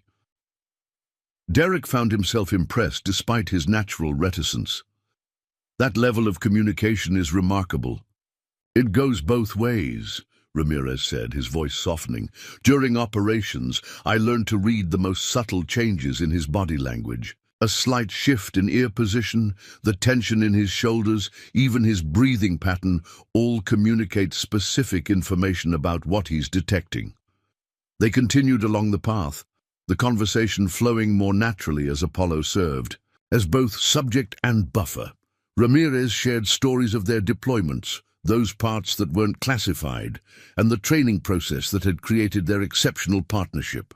Derek found himself genuinely interested, asking questions about K9 capabilities and tactical applications that drew on his own military experience. As they completed the circuit around the property, returning to the space between the main house and cabin, the sun was beginning to set. The desert landscape transformed in the golden hour, harsh features softening in the warm light, shadows lengthening across the rocky terrain. This was a good choice, Ramirez said quietly, pausing to watch the changing colors on the distant mountains. For recovery, I mean. There's a clarity here, space to think. Derek nodded, understanding exactly what the younger man meant. It was what had drawn him to this isolated property in the first place, the absence of distraction, the simplicity that allowed wounds, both physical and psychological, to stabilize, if not fully heal. "Dinner in an hour," he suggested, surprising himself with the invitation. "The main house has a better kitchen setup than the cabin. Nothing fancy, but I can grill steaks." Ramirez looked equally surprised, but nodded. "I'd like that. Haven't had a meal that wasn't hospital food in almost a week." As Derek helped situate Ramirez back in the cabin and ensured he had everything needed to rest comfortably before dinner, he was struck by how remarkably unobtrusive the day had felt. The anticipated strain of having another person in his space had been present but manageable, buffered by their shared military background and the natural mediating presence of Apollo. That evening, as they ate on the main house's covered porch, watching the desert stars emerge in a sky undiminished by city lights, conversation flowed with unexpected ease. They discussed the changing nature of special operations, developments in military technology since Derek's service, and the challenges of transitioning to civilian life. Neither man probed too deeply into the other's personal wounds or struggles, respecting the unspoken boundaries that veterans often maintained. Apollo moved between them throughout the meal, accepting occasional morsels from both men with equal contentment. His presence seemed to fill the silences that might otherwise have been awkward, his calm alertness a reminder of their shared understanding of a world most civilians never experienced. When Ramirez finally showed signs of fatigue, Derek helped him back to the cabin, ensuring medications were taken and Apollo had fresh water for the night. As he turned to leave, Ramirez spoke, his voice quiet but clear in the stillness of the desert evening. "This isn't just about the dog, is it?" he asked. "You're helping me." Derek paused at the doorway, caught off guard by the directness of the question. "What do you mean?" "I've met a lot of vets who isolate themselves," Ramirez said carefully. "It's a common response to what we bring back with us. But most don't invite strangers into that isolation, no matter the circumstances." Derek considered deflecting, but found himself responding with unexpected honesty. "Apollo came to me for a reason. I'm still figuring out what that reason is." Ramirez nodded, accepting the limited answer. "Whatever the reason, I'm grateful, not just for the rescue, but for this." He gestured to encompass the cabin, the property, the arrangement that allowed him to recover with Apollo at his side. "It matters more than I can say." That night, as Derek prepared for sleep in the main house, he realized something that stopped him mid-motion, toothbrush halfway to his mouth. For the first time in over 3 years, he had gone an entire day without taking pain medication. The chronic ache in his damaged leg was present, but had receded to background noise, overshadowed by the mental engagement of navigating a new social dynamic and the physical activity of the day's preparations. More significantly, the dark thoughts that usually gathered at sunset, whispering of failure and guilt and irredeemable loss, had been notably absent. Not gone. He wasn't naive enough to believe recovery could be that simple, but muted, displaced by more immediate concerns and unexpected moments of genuine interest in another person's experiences. As he lay in bed, staring at the ceiling fan that spun lazily above him, Derek found himself contemplating the strange sequence of events that had led to this point. A dog appearing out of nowhere. A rescue in the desert. A wounded soldier now, sleeping in his guest cabin. None of it made sense, according to the careful isolation he had constructed for himself, yet it had unfolded with a naturalness that suggested some larger pattern he couldn't yet discern. The thought should have been unsettling to someone who had maintained such rigid control over his environment for so long. Instead, Derek found it oddly comforting, the possibility that the random chaos of existence might occasionally align toward healing rather than destruction. He fell asleep more easily than usual, without the aid of the whiskey he sometimes employed to quiet his mind. The following days established a rhythm that felt surprisingly sustainable. Mornings began with Derek delivering coffee to the cabin, checking on Ramirez's needs for the day, and reviewing the medication schedule. They would share breakfast, sometimes together on the porch, sometimes separately when either man needed space before tending to their respective responsibilities. Derek continued the maintenance tasks that had structured his days before, but found himself completing them with greater efficiency, no longer stretching work to fill empty hours. Ramirez focused on his recovery exercises and the remote work for Operation New Terrain, occasionally asking Derek's input on terrain features that might be suitable for veteran rehabilitation programs. Apollo divided his time between them, seemingly satisfied only when both men were within his sphere of awareness. The dog's presence served as a natural bridge, providing company without demanding the constant verbal interaction that might have strained two men unaccustomed to social engagement. 3 times weekly, the home health nurse arrived to check Ramirez's progress and administer IV antibiotics. Derek initially made himself scarce during these visits, retreating to distant parts of the property to avoid the intrusion of a stranger. But gradually, he found himself remaining closer, occasionally engaging in brief conversation with the nurse, a middle-aged woman named Helen, whose no-nonsense efficiency reminded him of the combat medics he had respected during his service. "He's healing remarkably well," Helen commented on her 4th visit as she removed the IV line from Ramirez's port. "Better than the doctors predicted, honestly. Sometimes a good environment makes all the difference in recovery." Her words lingered with Derek long after she departed. A good environment. Was that what he had created here, almost by accident?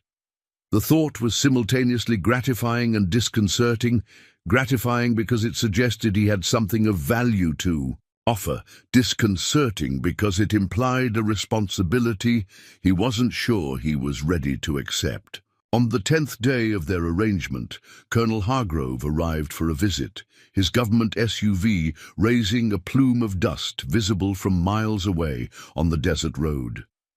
Derek's initial wariness at the intrusion was tempered by the colonel's tactful approach, calling ahead, arriving at the arranged time, and bringing supplies that demonstrated thoughtful consideration of their needs. "Just checking in on my rangers," Hargrove explained, declining Derek's reluctant invitation to enter the main house, and delivering some items that might be useful. The items included specialized physical therapy equipment for Ramirez, upgraded veterinary supplies for Apollo, and surprisingly, a collection of books on desert ecology and local history that aligned perfectly with Derek's private interests. Information the Colonel couldn't possibly have known through official channels. "Sullivan mentioned you were developing an interest in the natural history of the region," Hargrove explained, noticing Derek's questioning look. "Thought these might be welcome additions to your library." Derek made a mental note to have a word with Sullivan about discussing his personal life with superior officers, but found he couldn't summon genuine irritation. The books were indeed perfect selections, filling gaps in his self-education about the environment he had chosen as his refuge. The Colonel spent most of his visit with Ramirez, discussing his recovery progress and the status of Operation New Terrain projects. Their conversation, conducted on the cabin's small porch, occasionally drifted to Derek's hearing, something about funding approval for a new program element and potential expansion of services to include family members of veterans with PTSD. When Hargrove finally prepared to depart, he paused by his vehicle, gesturing for Derek to join him for a moment of private conversation. "He's doing well here," the Colonel observed, inclining his head toward the cabin where Ramirez was visible through the window, working on his laptop with Apollo curled at his feet. "Better than medical expected at this stage." Derek nodded, unsure how to respond to what seemed both observation and subtle gratitude. "I have a proposition for you," Hargrove continued, his tone shifting to something more formal. "Operation New Terrain is expanding its outdoor programming for veterans. They're looking for remote properties that can serve as rehabilitation sites, places where vets with PTSD and other service-related issues can reconnect with themselves away from urban stresses. Properties with on-site personnel who understand military experience are particularly valuable." Derek immediately tensed, seeing where this was heading. "My ranch isn't suitable for programs like that. It's too isolated, too basic." "Those are precisely the qualities that make it ideal for certain phases of recovery," Hargrove countered smoothly. "Not for large groups or intensive programs, but for selected individuals who need what you've created here: space, silence, purpose without pressure." "I'm not qualified to help other veterans," Derek stated flatly. "I can barely manage my own issues." Hargrove's expression remained neutral, but his eyes reflected understanding rather than judgment. "Yet Sergeant Ramirez is thriving under your roof. Apollo chose you specifically when multiple other options were available. Perhaps your qualifications are different than you believe." Before Derek could formulate a response, the Colonel handed him a business card with a handwritten number on the back. "Think about it. No pressure, no timeline. The organization would handle all logistics, screening, and formal therapeutic elements. They would just need your property and perhaps your occasional perspective." Derek accepted the card automatically, military deference to rank still ingrained despite his civilian status. "I'll think about it," he said, the same non-committal response he had given Sullivan about the K-9 training consultant position, a position he had fully intended to decline until Apollo appeared at his door. "That's all I ask," Hargrove replied, echoing Sullivan's earlier words with what seemed like deliberate parallelism. "And Derek, whatever you decide about the program, what you've done for Ramirez and Apollo matters. Sometimes saving one life is enough to justify our own survival." The words struck with precision, targeting a question Derek had never voiced aloud. Why had he survived when others hadn't? What purpose could justify his continued existence when better men had been lost? As the Colonel's vehicle disappeared down the desert road, Derek remained standing in the drive, the business card heavy in his hand despite its negligible physical weight. The proposition itself was less disturbing than his own reaction to it, not immediate rejection, but consideration, even curiosity. When had that shift occurred? When had his fortress of isolation developed a door that might swing both ways? Apollo appeared at his side, pressing against his leg in what had become a familiar gesture of connection.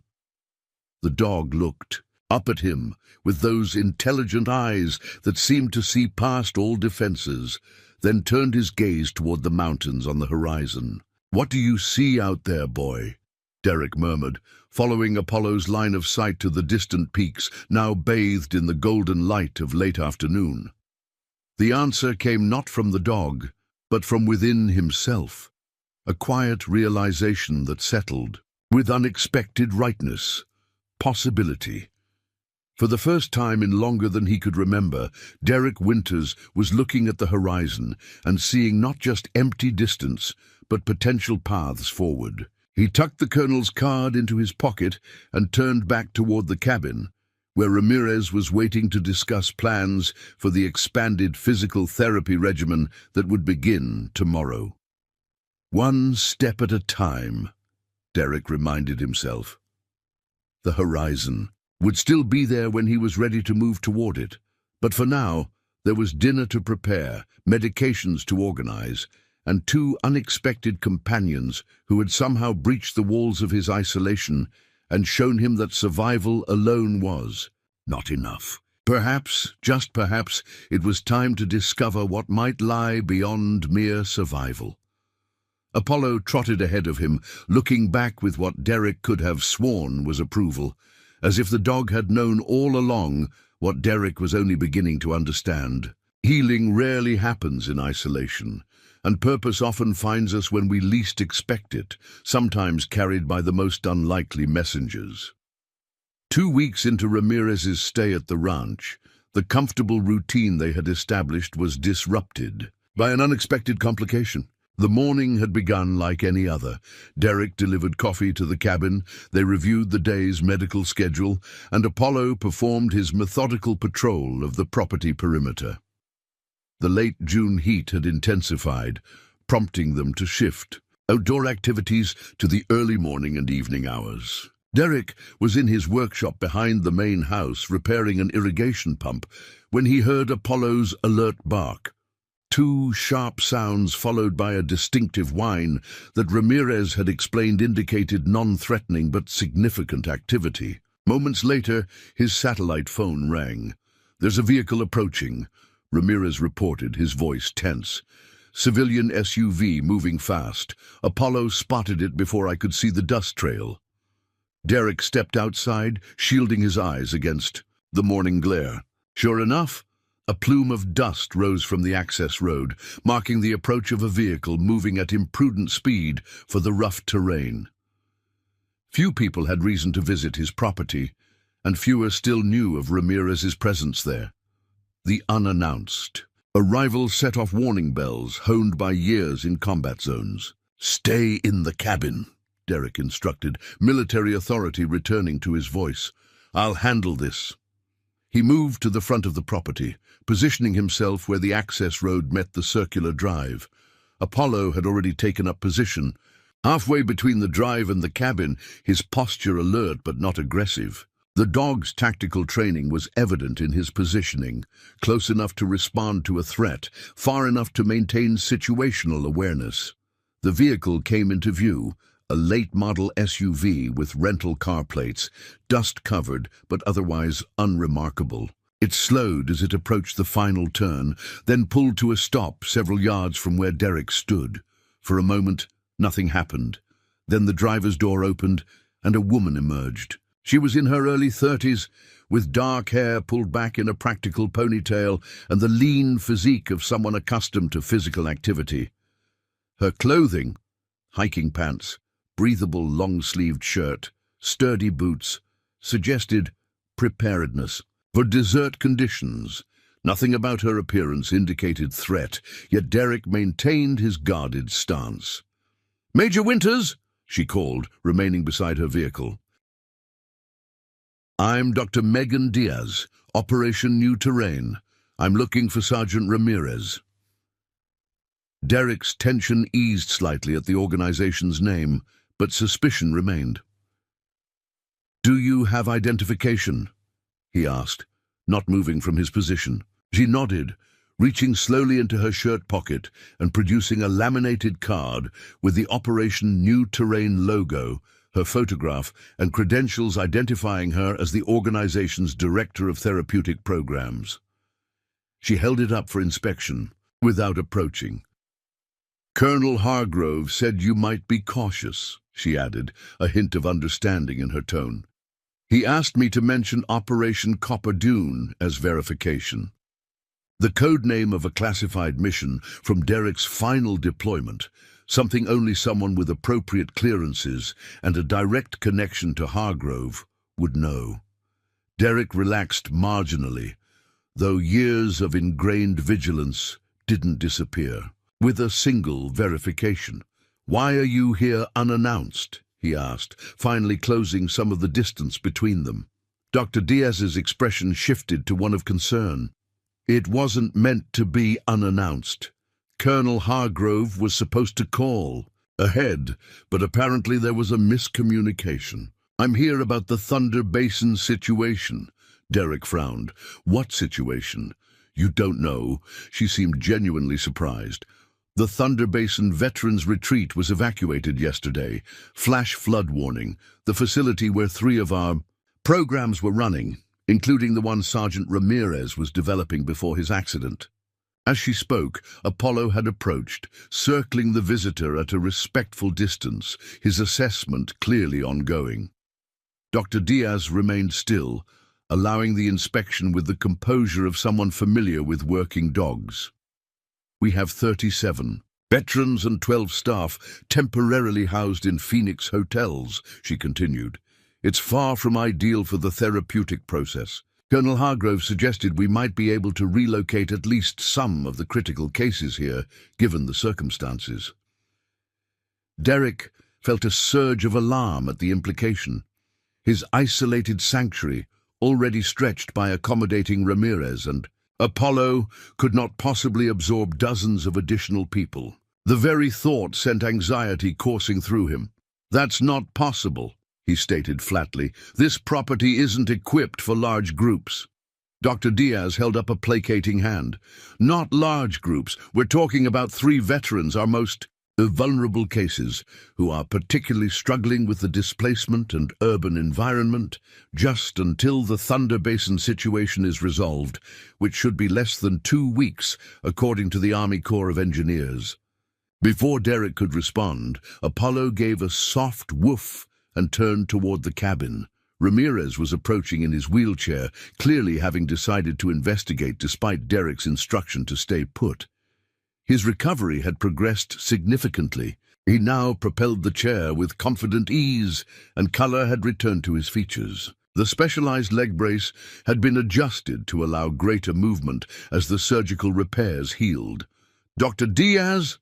Ramirez called, surprise evident in his voice. "What brings you out to the middle of nowhere?" "Eric, you're looking much better."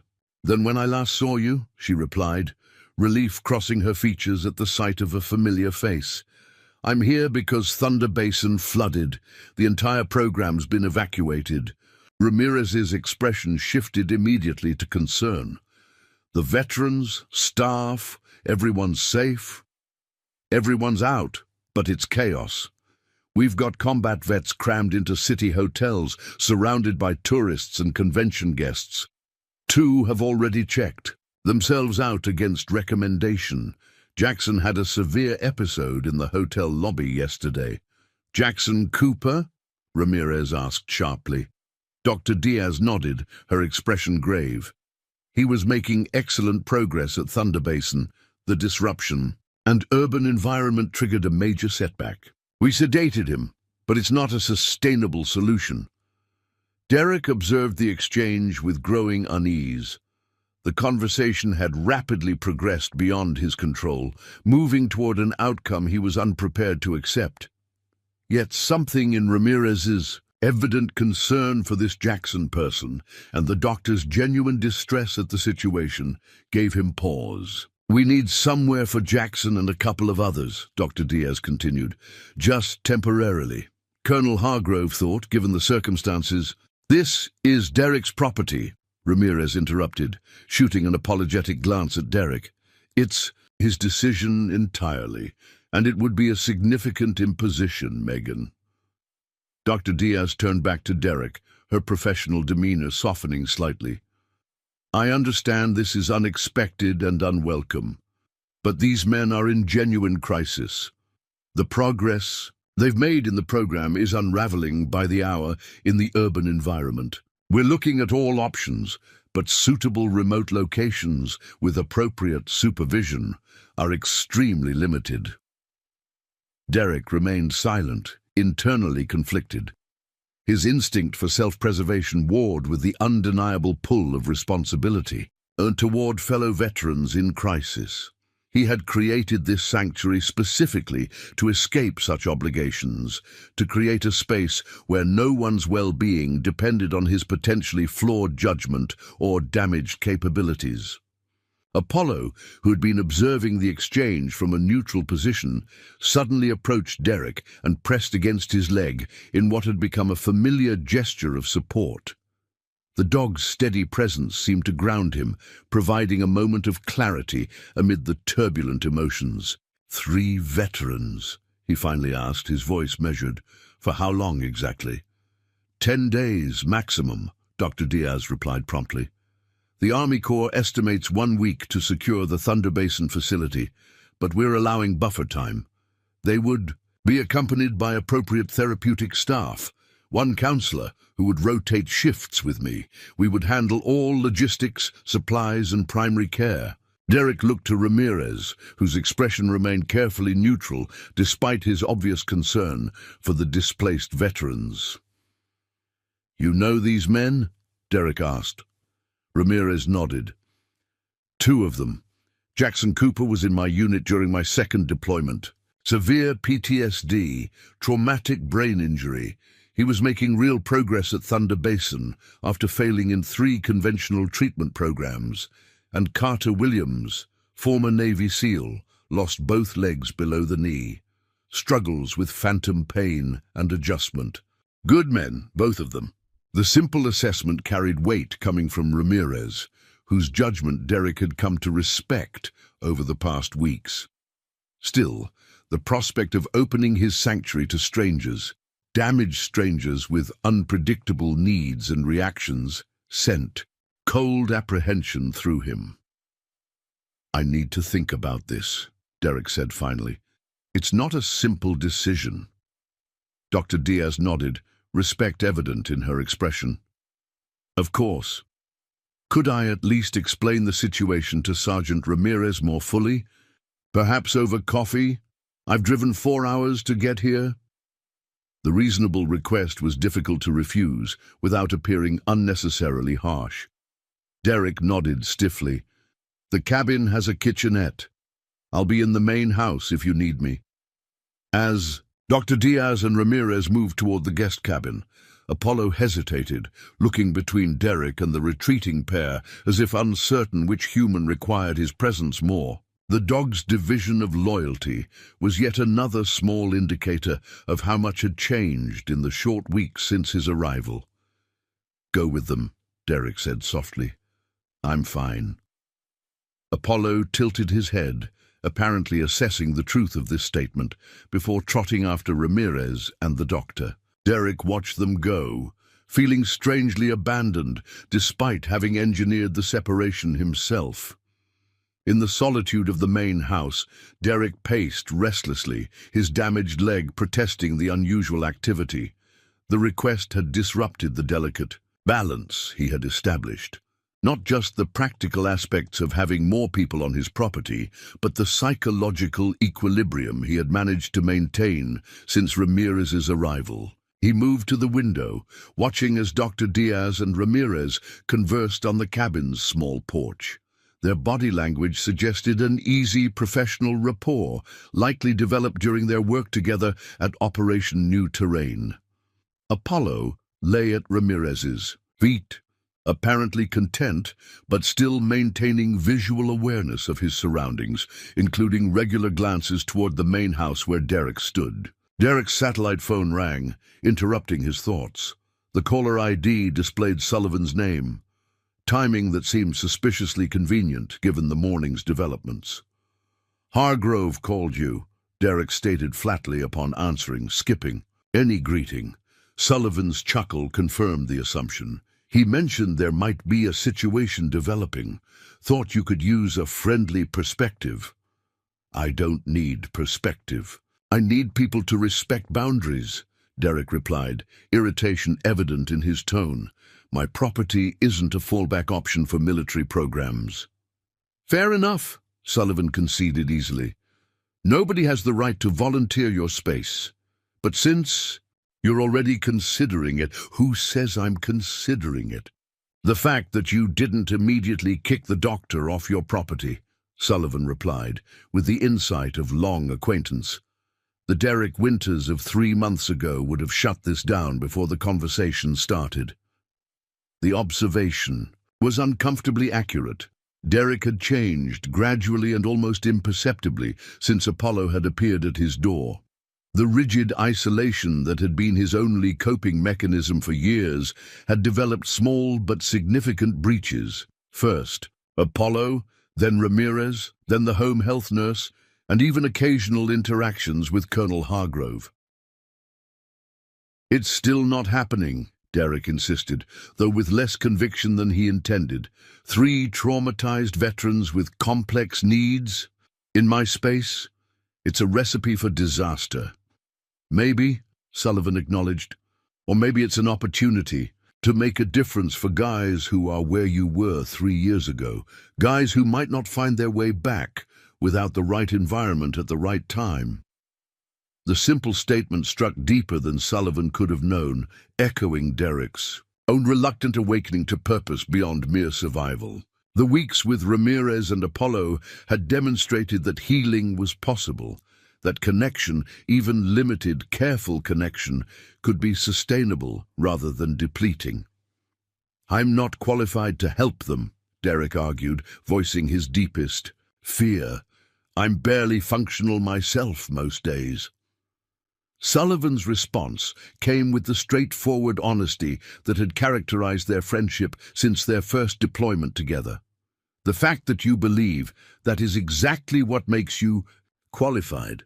It's the cowboys who think they've got it all figured out who do the most damage. You know the terrain because you've been lost in it yourself." After ending the call with a non-committal promise to think about it, Derek resumed his position. At the window, Dr. Diaz was preparing to leave, shaking Ramirez's hand before walking toward her vehicle. She paused, looking toward the main house as if sensing Derek's observation, then continued to her SUV without approaching. As she drove away, Ramirez navigated his wheelchair toward the main house, Apollo trotting alongside. Derek met them on the porch, his expression guarded. "She's gone?" he asked unnecessarily. Ramirez nodded. "She understands this is a lot to ask. There's no pressure, Derek. They'll find alternatives." "But not good ones," Derek filled in, reading between the lines. "Not in time to prevent further deterioration for these men." "Probably not," Ramirez admitted with characteristic honesty. "The veterans in crisis are all combat experienced with complex PTSD. Urban environments are particularly challenging for them, but that doesn't make it your responsibility." Derek sank into one of the porch chairs, suddenly weary. "Tell me about them, honestly. No sugarcoating to try to convince me." Ramirez considered for a moment, clearly weighing how to present the information. Jackson Cooper, 34, Army Rangers, 4 deployments, the last ending with an IED that killed his best friend and left Jackson with a TBI. Severe PTSD, particularly triggered by enclosed spaces and crowds. Tried to self-medicate with alcohol for 2 years before entering the program. Intelligent, disciplined when not triggered, exceptional outdoorsman. He was making significant progress at Thunder Basin because of the open spaces and structured routine. Derek nodded, absorbing the information. The former SEAL, Carter Williams, 29. Lost both legs below the knee during a classified operation 3 years ago. Physically, he's adapted remarkably, uses prosthetics effectively and maintains high activity levels. Psychologically more complex, struggles with phantom limb pain, which exacerbates insomnia, which then worsens his PTSD symptoms. Traditional pain management hasn't been effective. At Thunder Basin, they were having success with a combination of outdoor activity, meditation, and peer support. And the third, Ramirez's expression grew more somber. Miguel Ortiz, 26, Marine Corps, served as an interpreter because of his language skills, witnessed the death of an entire family he had been working closely with during his deployment. Severe survivor's guilt complicated by moral injury. Attempted suicide twice before entering the program. He's the most vulnerable of the three, but also the one showing the most consistent progress before the evacuation. The clinical descriptions painted a picture Derek recognized all too well. Men trapped in the aftermath of trauma, seeking paths back to some version of normalcy while battling internal demons most civilians couldn't begin to comprehend. Their struggles mirrored his own, though each trauma created its unique landscape of pain and coping mechanisms. What would this actually entail? Derek asked after a long silence. Practically speaking, day to day. Ramirez seemed surprised by the question but recovered quickly. The therapeutic staff would handle structured interventions and medical needs. The veterans would need accommodation. Tents would work for Cooper and Williams, who actually prefer outdoor sleeping arrangements when possible. Ortiz would need more enclosed space due to his specific triggers. They'd require access to basic facilities and some space for therapeutic activities. And security, mental health crises, medical emergencies. Dr. Diaz and the rotating counselor are both trained in crisis intervention. They carry satellite phones and emergency medical supplies. These men aren't dangerous to others. Their struggles are primarily internal, but yes, there are risks involved in any therapeutic environment. Derek nodded slowly, considering all angles of the situation. The practical challenges seemed manageable, with appropriate support and boundaries. It was the psychological implications that gave him pause, not just for the veterans who would temporarily inhabit his space, but for himself. Opening his sanctuary to others meant vulnerability, potential failure, responsibility he wasn't sure he could bear. Yet something had shifted in him since Apollo's arrival.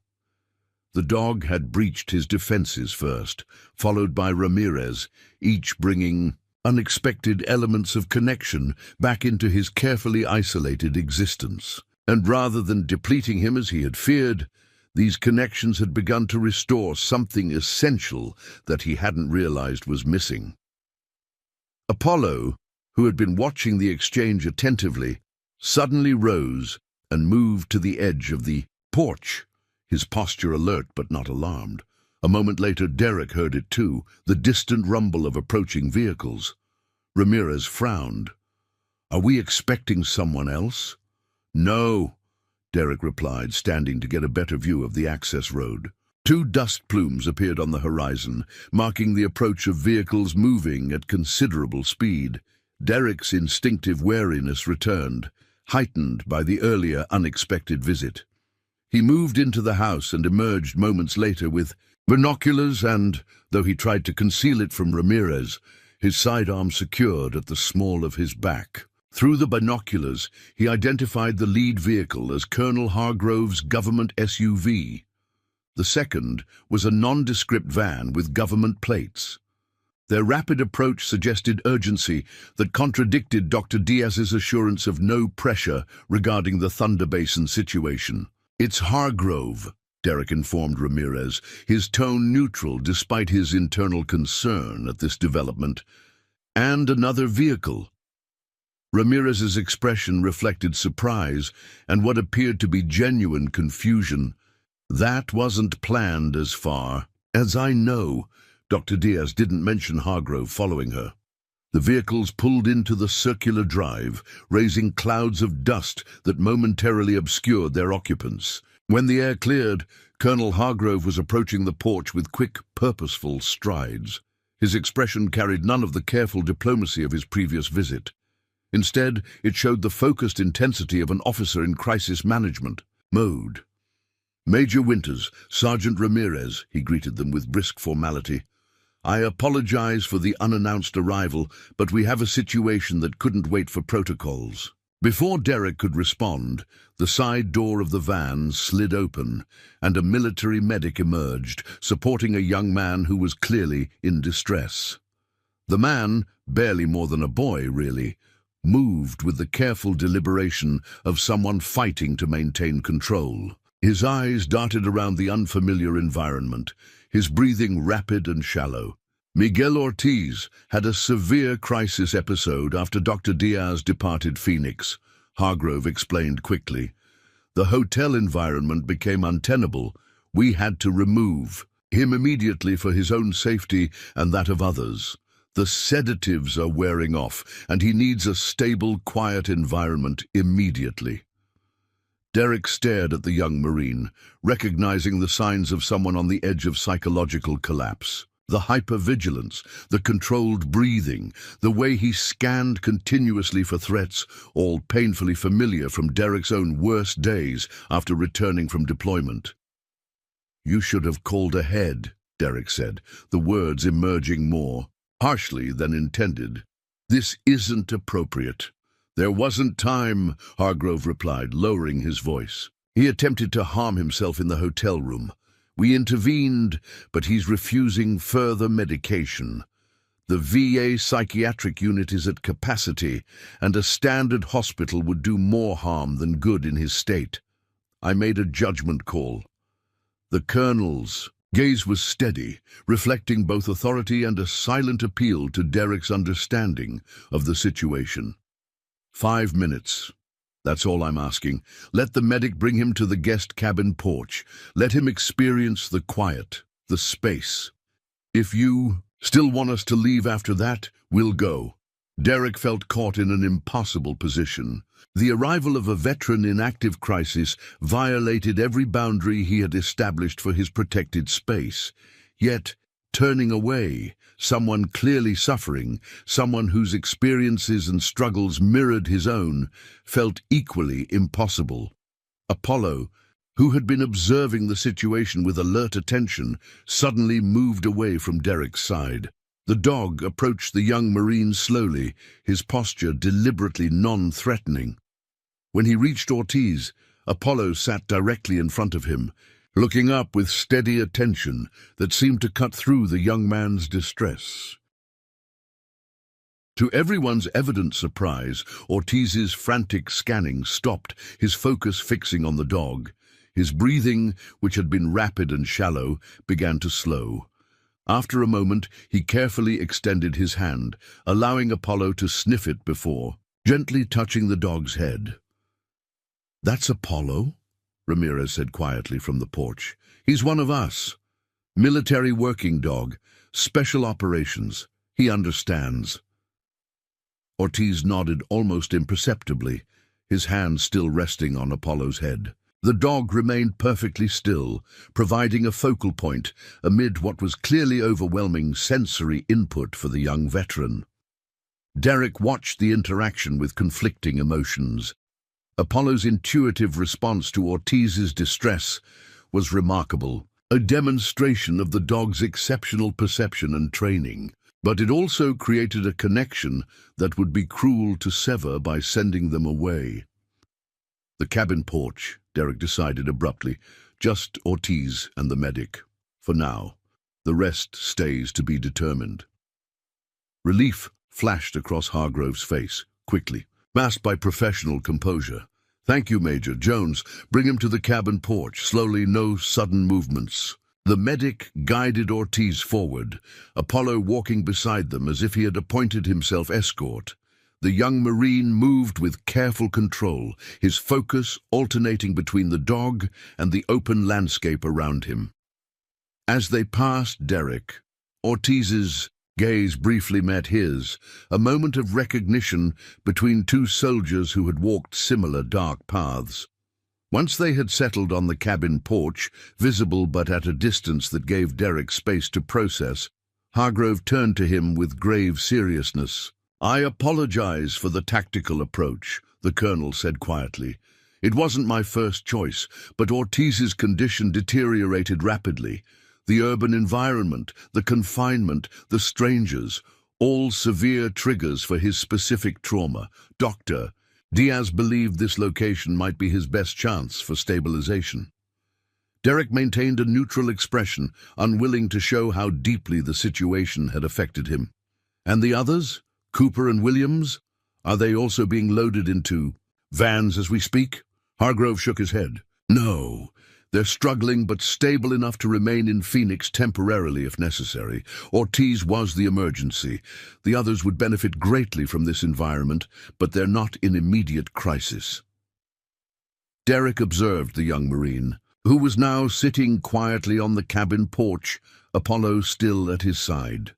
The dog occasionally nudged Ortiz's hand when his breathing began to accelerate, providing tactile grounding that seemed to help regulate his distress. It was a remarkable display of intuitive support that no human therapist could have provided so effectively. "One night," Derek conceded finally. "For Ortiz, we'll reassess tomorrow." Hargrove nodded, accepting the limited commitment without pushing for more. "Thank you. The medic is trained in psychiatric support. He'll remain with Ortiz at all times and has satellite communication if additional intervention is needed." As they discussed practical arrangements, Derek found himself continuously glancing toward the cabin porch. Something about Ortiz's presence, his vulnerability, his evident struggle, the way his experiences paralleled Derek's own, created an unexpected resonance. It wasn't comfortable. In fact, it was deeply unsettling to see aspects of his own pain reflected in another. Yet there was also an undeniable sense of recognition, of shared understanding that transcended words. Apollo's response was equally thought-provoking. The dog had independently recognized Ortiz's distress and offered precisely the support needed without command or direction. It was another demonstration of the exceptional perception and intelligence that had led him to seek Derek's help for Ramirez in the first place. As evening approached, Derek maintained his distance, observing from the main house as the medic established Ortiz in the cabin's small living area. Ramirez had offered to relocate to the main house for the night, but Derek had declined, preferring to maintain his separate space. The arrangement left Ramirez, Ortiz, the medic, and Apollo in the cabin, while Derek remained alone in the main house, physically separated but acutely aware of the other's presence.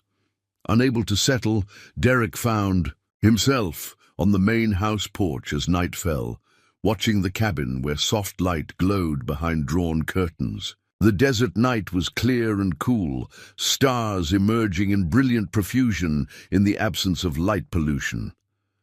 Normally, this view brought him peace, a reminder of his own insignificance against the vast cosmic scale. Tonight, however, his mind remained fixed on earthly concerns. The wounded young Marine, the dog who had somehow bridged the gap between them, and his own reluctant reawakening to responsibility beyond himself. A soft sound drew his attention. Apollo had emerged from the cabin and was approaching the main house, his movement purposeful in the moonlight. The dog climbed the porch steps and sat beside Derek's chair, looking up with an expression that seemed to ask a question. "I'm okay," Derek murmured, reaching to scratch behind the dog's ears. "Go back to them. They need you more."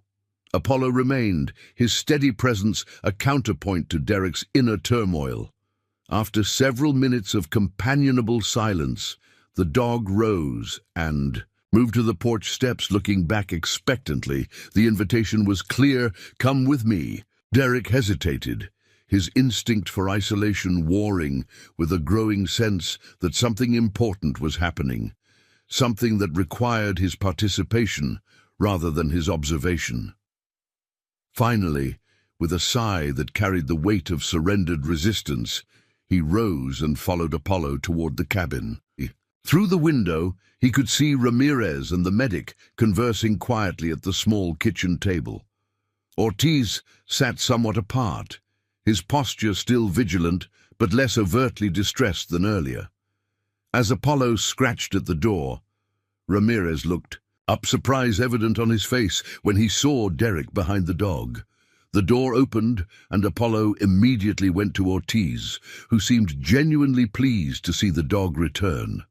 The young Marine's hand automatically found Apollo's fur, the contact, visibly helping to ground him. "Major Winters," the medic acknowledged respectfully, clearly recognizing Derek's military background despite his civilian clothing. "Sergeant Ortiz is doing much better with the change of environment. His vital signs have stabilized, and he's accepting hydration and nutrition." Derek nodded, his attention on Ortiz rather than the medic. The young Marine met his gaze with the direct assessment of a soldier evaluating potential threat or ally. "Your dog?" Ortiz asked, his voice rough, but controlled. "Not exactly," Derek replied. "He belongs to Sergeant Ramirez, but he seems to have opinions about who needs his attention at any given moment." A ghost of a smile touched Ortiz's features. "Smart dog. We had working dogs with our unit. Best alarm system in existence. They knew things before we could see or hear them." The simple exchange, focused on the neutral territory of military working dogs, seemed to ease some of the tension in the room. Derek found himself pulling up a chair, maintaining enough distance for comfort, but close enough for conversation. "Afghanistan or Iraq?" he asked, knowing the question would be understood without elaboration. "Both," Ortiz replied. "2 tours. Iraq, 1 Afghanistan. You?" "Afghanistan primarily, some classified locations." Ortiz nodded, the shared experience creating a baseline of understanding that transcended their different branches and eras of service. "Rangers," he said, not a question but a recognition of what Ramirez had likely mentioned. "Yes. I worked with some Rangers during my 2nd deployment. Good men, solid under pressure." The conversation continued in this vein, professional, somewhat detached, focused on shared military experiences rather than personal struggles. Yet beneath the surface exchange ran deeper currents of recognition. Each man in the room carried wounds, both visible and invisible, from their service. Each had faced the challenge of reintegrating into a world that could never fully understand what they had experienced. As the evening progressed, Derek found himself surprisingly comfortable in this company. There was no need to explain or justify his hypervigilance, his occasional scanning of exits, his preference for positioning himself with clear sightlines. These behaviors were shared and understood without comment. When Ortiz finally showed signs of fatigue, the medic suggested he try to rest. The young Marine nodded, though apprehension flickered across his features at the prospect of sleep, a reaction Derek understood intimately. Nightmares were often the most challenging aspect of PTSD, transforming even the natural refuge of sleep into another battlefield. "Apollo has a 6th sense about nightmares," Ramirez commented, seeming to read Ortiz's concern. "He usually wakes you before they get too intense. Isn't that right, Derek?" Derek looked up, startled by the observation. He hadn't discussed his own nightmares with Ramirez, yet the sergeant had clearly noticed Apollo's nighttime interventions during his stay. "At the main house, yes," Derek confirmed simply, "he does." The acknowledgement carried more weight than the words themselves, a quiet admission of shared vulnerability that seemed to reassure Ortiz more than any medical assurance could have. As Derek finally returned to the main house, leaving Apollo, With Ortiz for the night, he felt strangely lighter despite the day's unwelcome developments. Something had shifted in his perception, a subtle but significant realignment. The wounded veterans he had reluctantly allowed onto his property were not burdens or intrusions but mirrors, reflecting aspects of his own experience while simultaneously offering new perspectives on recovery and resilience. Lying in bed, staring at the ceiling fan that spun lazily in the desert night, Derek found himself considering Colonel Hargrove's proposition with less resistance than before. Perhaps Sullivan was right. Perhaps his own journey through darkness qualified him to offer something meaningful to others still finding their way.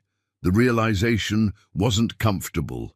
It implied responsibility beyond his carefully constructed isolation, connection that risked both failure and loss.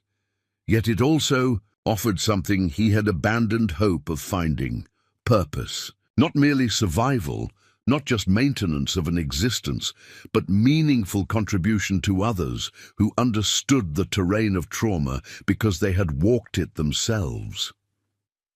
Derek fell asleep considering possibilities that would have been unthinkable. Just weeks ago, before a military working dog had appeared at his door and changed everything.